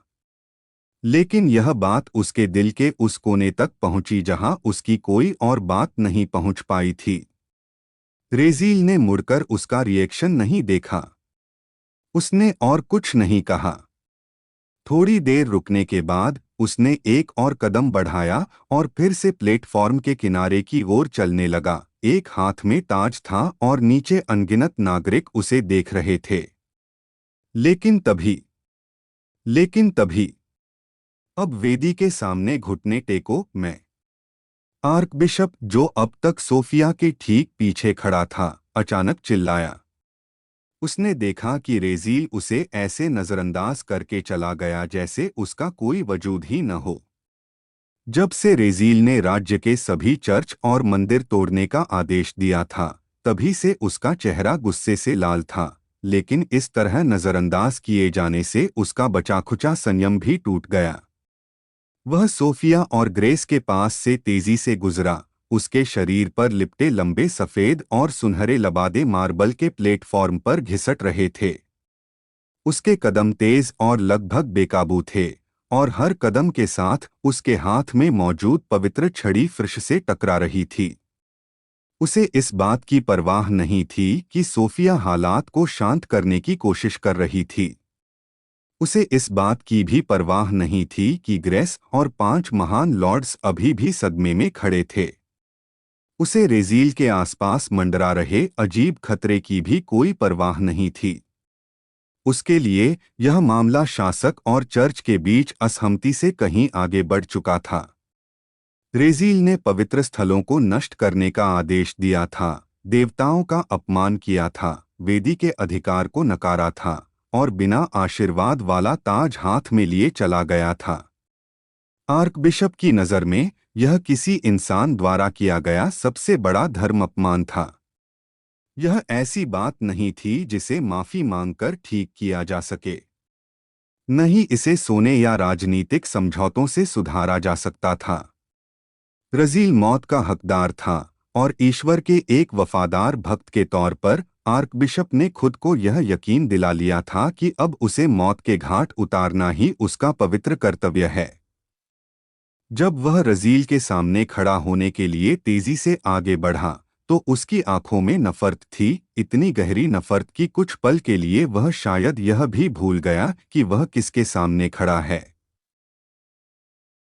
तुम वेदी के सामने घुटने टेकोगे और ईश्वरीय क्षमा मांगोगे। मैं उसका प्रतिनिधि। उसकी आवाज पूरे मंच पर गूंज रही थी। उसमें उस व्यक्ति का जोर और अधिकार था जिसने अपनी पूरी जिंदगी राजाओं को अपने सामने सिर झुकाते देखा था। उसे उम्मीद थी कि रेजियल रुक जाएगा। उसे उम्मीद थी कि सामंत उसका साथ देंगे। शायद उसे यह भी लग रहा था कि नीचे खड़ी भीड़ गुस्से में उठ खड़ी होगी और इस अधर्मी शासक को सजा देने की मांग करेगी। लेकिन जैसे ही रेजियल ने धीरे से अपनी नजरें उसकी ओर घुमाईं, आर्कबिशप के बाकी शब्द उसके मुंह में ही दब गए। रेजियल चिल्लाया नहीं। वह उसकी ओर बढ़ा भी नहीं। उसने बस उसे देखा और आर्कबिशप को अचानक ऐसा लगा जैसे उनके आसपास की पूरी दुनिया गायब हो गई हो। वे गहरे लाल रंग की आंखें उसकी आंखों से मिली, ठंडी, स्थिर और पूरी तरह से दयाभाव से रहित। उनमें कोई गुस्सा नहीं जल रहा था, न ही कोई ऐसा बेकाबू क्रोध था जो कुछ पलों में शांत हो जाता। उसका सामना करना आसान होता। आर्कबिशप ने जो देखा वह उससे कहीं ज्यादा बुरा था, एक शांत फैसला। उसके होंठ खुले रह गए, लेकिन कोई आवाज नहीं निकली। उसकी जीभ मुंह में भारी लग रही थी और जो दमदार शब्द उसने तैयार किए थे वे अचानक बेमतलब लगने लगे। उसकी सांसें एक पल के लिए थम गईं। उसकी गर्दन के पिछले हिस्से से पूरे शरीर में एक सिहरन दौड़ गई, जिससे उसकी उंगलियां पवित्र छड़ी को बेकार ही कसकर पकड़ने लगीं। वह राजाओं, सेनापतियों, युद्ध सरदारों और सजायाफ्ता अपराधियों के सामने खड़ा हो चुका था। उसने लोगों को फांसी से पहले घुटने टेकते देखा था और बिना एक बार भी कांपे उन पर ईश्वरीय फैसला सुनाया था। फिर भी अब जब रेजियल की नजरें उस पर टिकी थीं, तो उसके होंठ अपने आप कांपने लगे। वह बोलना जारी रखना चाहता था। वह सबको याद दिलाना चाहता था कि वह चर्च का प्रतिनिधित्व करता है, कि उसे नुकसान पहुंचाने से लाखों लोगों का गुस्सा भड़क उठेगा, कि जो कोई भी उसे छूने की हिम्मत करेगा, उसे खुद देवता सजा देंगे। लेकिन डर ने पहले ही उसके गले को जकड़ लिया था। उसके अहंकार के इसे स्वीकार करने से पहले ही उसके शरीर को खतरे का एहसास हो गया था। कोई शब्द नहीं निकला। वह बस वहीं खड़ा रहा, उन गहरे लाल आंखों में घूरता रहा, जबकि उसका आत्मविश्वास धीरे धीरे टूटता गया। रेजियल ने एक और खामोश पल तक उसे देखा और फिर इतनी ठंडी आवाज में बोला कि लगा जैसे वह आवाज सीधे आर्कबिशप की हड्डियों के आर पार हो गई हो। एक शब्द और उसने कहा, और मैं तुम्हारा सिर काट लूंगा। बाद में सजा देने की कोई धमकी नहीं थी। गिरफ्तारी की कोई चेतावनी नहीं। गार्ड्स को उसे हटाने का कोई आदेश नहीं। यह एक सीधा सादा वादा था जो पूरे भरोसे के साथ कहा गया था। आर्चबिशप का शरीर साफ साफ कांपने लगा। उनके चेहरे पर डर इतना साफ था कि पीछे खड़े लॉर्ड्स भी उसे देख सकते थे। माथे पर पसीना आ गया। हाथ में पकड़ी छड़ी पर उनकी पकड़ ढीली पड़ गई। एक पल के लिए ऐसा लगा कि शायद वे बात समझ जाएंगे और चुप हो जाएंगे। लेकिन उनके अंदर के घमंड, आस्था और अपमान की भावना ने उस डर का मुकाबला किया। वे आर्चबिशप थे। वे वही व्यक्ति थे जिन्हें भगवान के नाम पर राजाओं का राज्याभिषेक करने के लिए चुना गया था। वे हजारों लोगों के सामने चुप कैसे रह सकते थे? एक धर्मनिंदक की धमकी के बाद वे पीछे कैसे हट सकते थे? जबकि उनका मन उन्हें बार बार रुकने के लिए कह रहा था, फिर भी उनके होंठ हिले। यो! आवाज उनके मुंह से निकली ही थी कि हवा में एक तेज फुसफुसाहट जैसी आवाज गूंजी। फ्लश! किसी ने ब्लेड नहीं देखा। किसी ने रेजियल को हिलते हुए नहीं देखा। बस आर्चबिशप की गर्दन पर अचानक एक पतली लकीर उभर आई, इतनी साफ और सटीक कि एक पल के बहुत छोटे से हिस्से के लिए उनका सिर अपनी जगह पर ही रहा। उनकी आंखें अभी भी खुली थीं। उनके होंठ अभी भी उस अधूरे शब्द की मुद्रा में थे। फिर अचानक उनका सिर शरीर से अलग होकर हवा में ऊपर की ओर उछल गया। कटी हुई गर्दन से खून का फव्वारा फूटा और संगमरमर के चबूतरे के ऊपर एक तेज लाल धार के रूप में ऊपर की ओर गया। हवा में आर्चबिशप का सिर एक बार घूमा, उनके चेहरे पर अविश्वास का भाव जमा हुआ था, और फिर वह नीचे गिर पड़ा। जब वह संगमरमर के फर्श से टकराया तो पूरे चबूतरे पर एक भारी आवाज गूंजी। धप! वह एक बार उछला, कुछ फीट तक लुढ़का, और आखिरकार उसका चेहरा आंशिक रूप से भीड़ की ओर मुड़कर रुक गया। वह अधूरा शब्द भी उनके साथ ही गायब हो गया। एक अविश्वसनीय पल के लिए बिना सिर वाला शरीर वहीं खड़ा रहा, बेजान उंगलियों से पवित्र छड़ी फिसलकर धातु की तेज आवाज के साथ फर्श पर गिरी। गर्दन से जोरदार झटकों के साथ खून की बौछार होती रही, जिससे उनके सफेद और सुनहरे वस्त्र भीग गए। पैरों के नीचे संगमरमर पर खून फैल गया और पास खड़े लोगों पर भी छींटे पड़े। फिर जैसे ही शरीर को यह एहसास हुआ कि वह पहले ही मर चुका है, उसके घुटने ढीले पड़ गए। वह आगे की ओर झुका और एक और जोरदार धप की आवाज के साथ चबूतरे पर गिर पड़ा। सब कुछ शांत हो गया। धीरे धीरे नहीं, एक के बाद एक आवाज नहीं, बल्कि पूरी जगह एक साथ शांत हो गई। कुछ ही पल पहले नीचे मौजूद भीड़ जोर जोर से फुसफुसा रही थी और उलझन में थी कि ऊंचे मंच पर क्या हो रहा है। उनमें से ज्यादातर लोग इतनी दूर से हर शब्द साफ साफ नहीं सुन पा रहे थे। उन्होंने बस सोफिया को अचानक सामने आते, रजील के आसपास रईसों को इकट्ठा होते, आर्कबिशप को गुस्से में चिल्लाते और ताज पहनाने की रस्म में अजीब देरी होते देखा था। बहुत से लोग अभी भी आर्कबिशप के उस ऐलान पर बात कर रहे थे जो उन्होंने कुछ ही पल पहले किया था, जिसमें उन्होंने पूरे राज्य को धर्म से बेदखल, एक्सकम्युनिकेशन करने की धमकी दी थी। सिर्फ इसी बात से भीड़ में मौजूद धार्मिक लोगों में घबराहट फैल गई थी। परिवारों ने फुसफुसाते हुए प्रार्थनाएं शुरू कर दी थीं। बूढ़े लोगों ने दूर बने मंदिरों की ओर देखा था।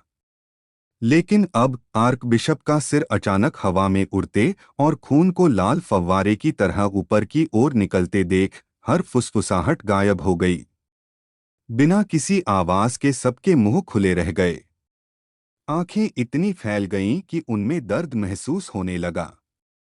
यहाँ तक कि जो बच्चे समझ नहीं पाए थे कि क्या हुआ है, वे भी अपने माता पिता के चेहरों पर खौफ देखकर चुप हो गए। आर्कबिशप कोई आम रईस या पादरी नहीं थे।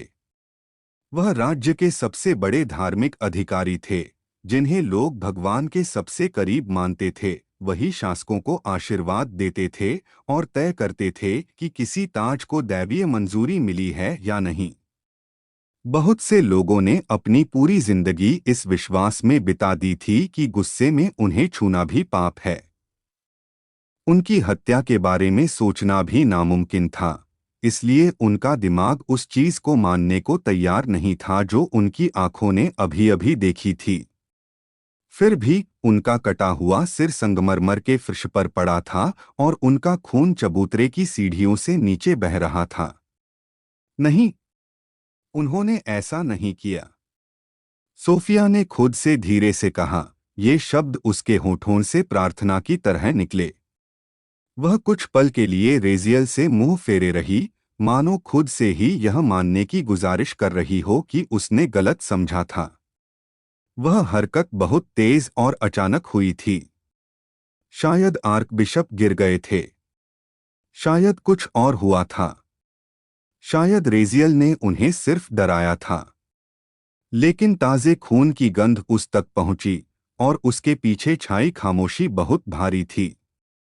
सोफिया ने जल्दी से अपना सिर घुमाया और जैसे ही उसकी नज़र संगमरमर पर गिरते हुए उस बिना सिर वाले शरीर पर पड़ी, उसने अपनी आंखें फिर से बंद कर लीं, मानो ऐसा करने से वह दृश्य मिट जाएगा।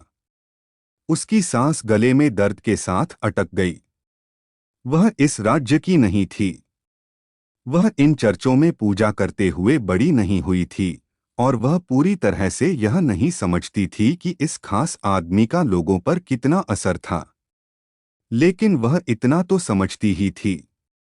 जिस आदमी को भगवान के नाम पर राजाओं का राज्याभिषेक करने का अधिकार था, वह मामूली नहीं हो सकता था। जिस आदमी के शब्दों से पूरे राज्य को धर्म से बेदखल किया जा सकता था, वह सिर्फ एक पादरी नहीं था। वह एक प्रतीक था। वह खुद से कहीं बड़ी चीज का प्रतिनिधित्व करता था। रेजील ने सिर्फ एक ऐसे गुस्सैल बूढ़े को नहीं मारा था जिसने उसका अपमान किया था। उसने हजारों लोगों के सामने अपने ही राज्याभिषेक समारोह के दौरान सबके देखते हुए इस राज्य के धर्म के सबसे बड़े चेहरे को मार डाला था। सोफिया की उंगलियां धीरे धीरे मुड़ने लगीं।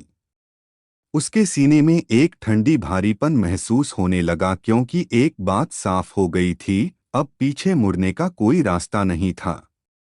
चर्चों को नष्ट करना ही धर्म के खिलाफ युद्ध की घोषणा जैसा था, लेकिन आर्कबिशप की हत्या ने उस घोषणा को नकारना नामुमकिन बना दिया। भले ही मंदिरों के खिलाफ आदेश किसी तरह रोक दिया जाता, भले ही रेजील इसी पल अपना इरादा बदल लेता, फिर भी चर्च इसे कभी माफ नहीं करता। मानने वाले इसे कभी नहीं भूलते। यहाँ जो हुआ, उसके बारे में पूरी धार्मिक दुनिया को पता चल जाता। ग्रेस एक हाथ से अपना मुंह ढके हुए स्तब्ध खड़ी थी। जैसे ही सिर धड़ से अलग हुआ, उसके मुंह से एक दबी हुई चीख निकल गई थी और अब वह अपना हाथ नीचे नहीं कर पा रही थी। उसका युवा चेहरा बिल्कुल पीला पड़ गया था। उसे पता था कि रेजील खतरनाक है। उसने उसकी ताकत और क्रूरता को इतना देखा था कि समझ सके कि वह हत्या करने से नहीं डरता। लेकिन उसके मन के किसी कोने में अब भी यह विश्वास था कि समारोह, राजनीति और जनता की नजरें उसे रोक लेंगी। उसे लगा था कि भले ही वह आर्कबिशप से नफरत करता हो, लेकिन कम से कम किसी एकांत जगह पर जाने का इंतजार तो करेगा ही। वह गलत थी। पास खड़े पांचों बड़े लॉर्ड्स भी उतने ही डरे हुए थे। जमीन पर पड़ी लाश को देखते हुए उनकी आंखें फटी की फटी रह गईं। उनमें से एक अनजाने में पीछे हटा, उसकी एड़ी खून में फिसल गई, पर उसने खुद को संभाल लिया। एक और लॉर्ड के होंठ बिना आवाज के प्रार्थना में हिल रहे थे। किसी में भी बोलने की हिम्मत नहीं थी। उन्होंने राज्यों पर शासन किया था, फांसी के आदेश दिए थे, युद्ध लड़े थे और अनगिनत लोगों को मरते देखा था, लेकिन यह कुछ अलग था। आर्कबिशप की मौत इसलिए चौंकाने वाली नहीं थी कि उसमें खून खराबा हुआ था। वह इसलिए चौंकाने वाली थी क्योंकि उसका मतलब बहुत गहरा था। एक ही झटके में रेजील ने राज्य के सबसे पुराने अनकहे नियमों में से एक को तोड़ दिया था और सबको दिखा दिया था कि धार्मिक सत्ता भी किसी व्यक्ति को उससे नहीं बचा सकती। आर्चबिशप की गर्दन से निकली खून की फुहार रेजियल के शरीर पर पड़ी। उसके कपड़ों, हाथों, चेहरे के एक तरफ और यहाँ तक कि उसकी लाल आंखों पर भी खून की बूंदें लग गईं। कई बूंदें उसके हाथ में पकड़े ताज पर गिरीं, जो धीरे धीरे सोने और रत्नों पर फिसलती हुई उसके निचले किनारे पर जमा हो गईं। ताज से खून टपककर संगमरमर के फर्श पर गिरने लगा। रेजियल ने अपना चेहरा नहीं पोंछा। वह गिरते हुए खून से दूर नहीं हटा। उसने लाश की तरफ देखा भी नहीं। वह बस वहीं खड़ा रहा और खून को अपने ऊपर पड़ने दिया, मानो उस मौत का मतलब किसी अनचाही रुकावट के खत्म होने के अलावा और कुछ न हो।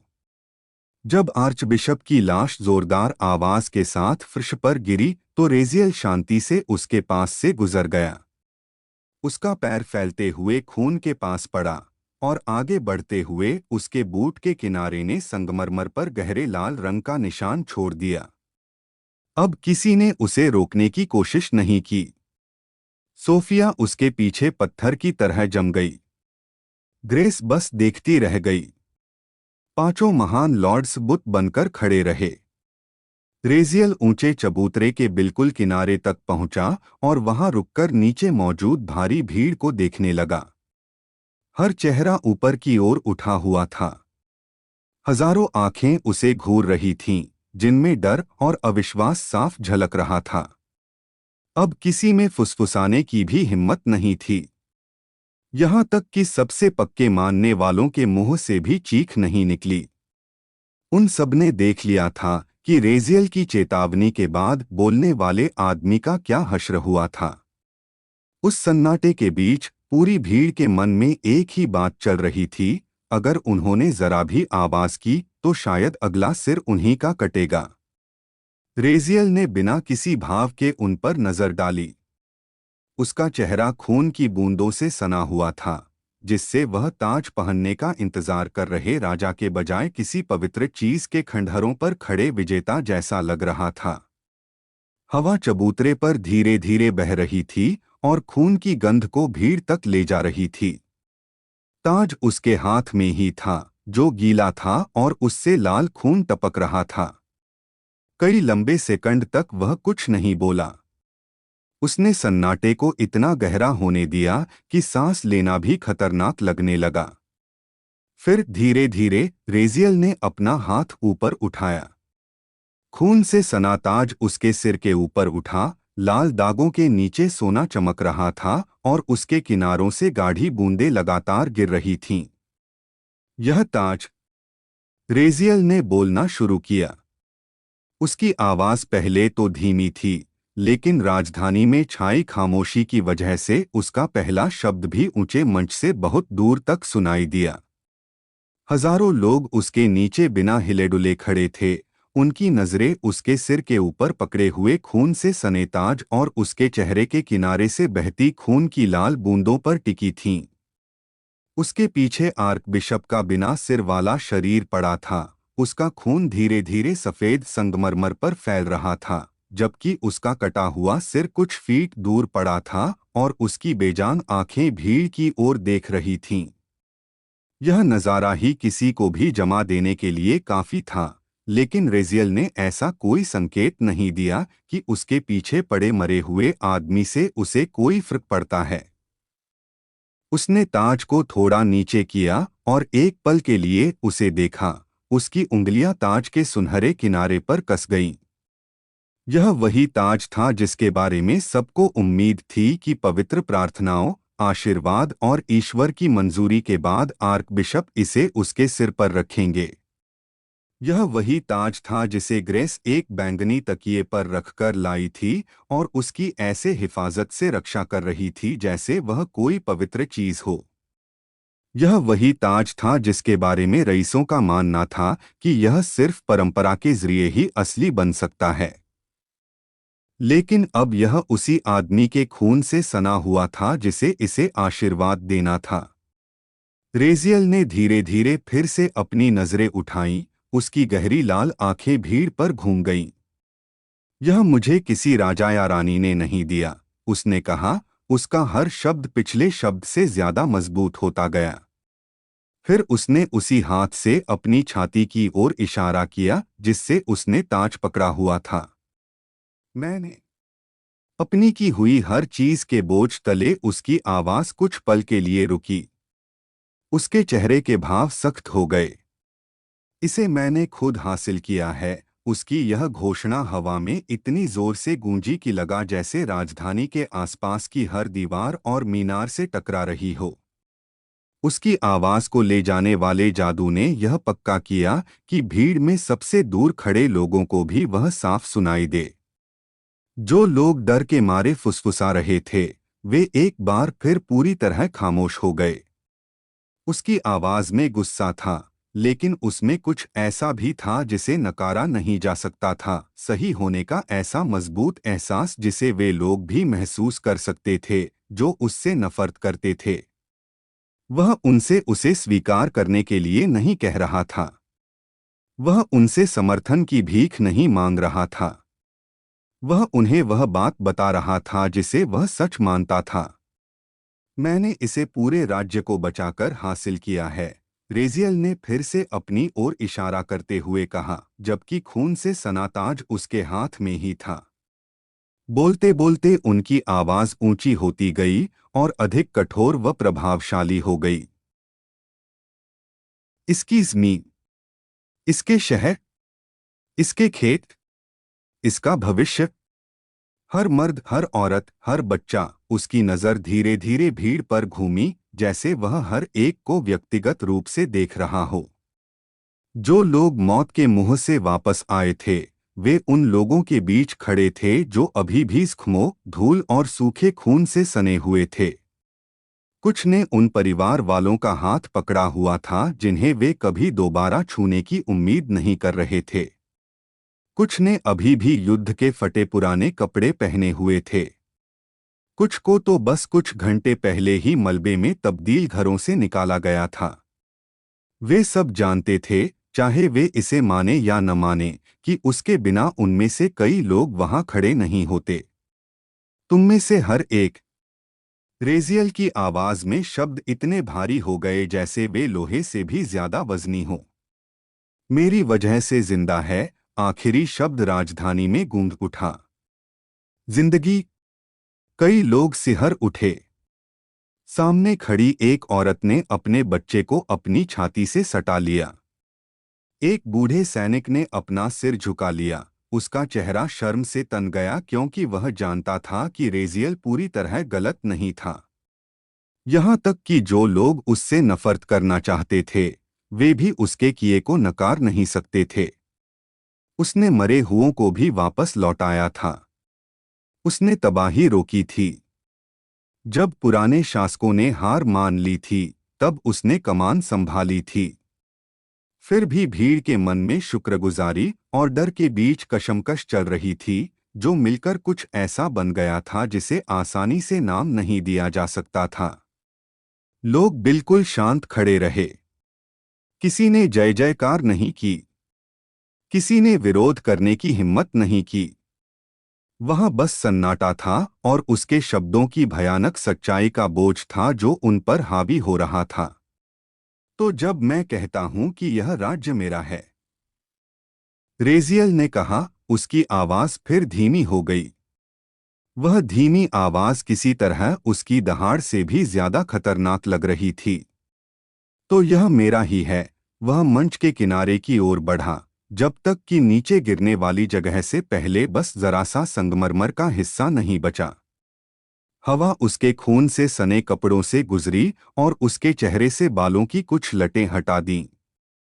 उसकी गहरी लाल आंखें नीचे जमा अनगिनत नागरिकों को घूरती रहीं। और जब मैं कहता हूं कि मैं तुम्हारा राजा हूं, उसके शब्द फिर से जोर पकड़ने लगे, गलियों में फैलते हुए और पत्थरों से टकराते हुए। तो मैं तुम्हारा राजा हूं। यह आखिरी ऐलान राजधानी में इतनी जोर से गूंजा कि कई लोगों ने इसे अपनी छाती के भीतर महसूस किया। यह वफादारी की किसी गुजारिश जैसा नहीं लग रहा था। यह बात ऐसी लग रही थी जैसे खून और ताकत के दम पर पहले ही तय हो चुकी हो। उसके पीछे खड़े पांचों बड़े लॉर्ड्स चुप थे। ग्रेस का एक हाथ अभी भी उसके मुंह के पास था और वह डर और अविश्वास के साथ उसे देख रही थी।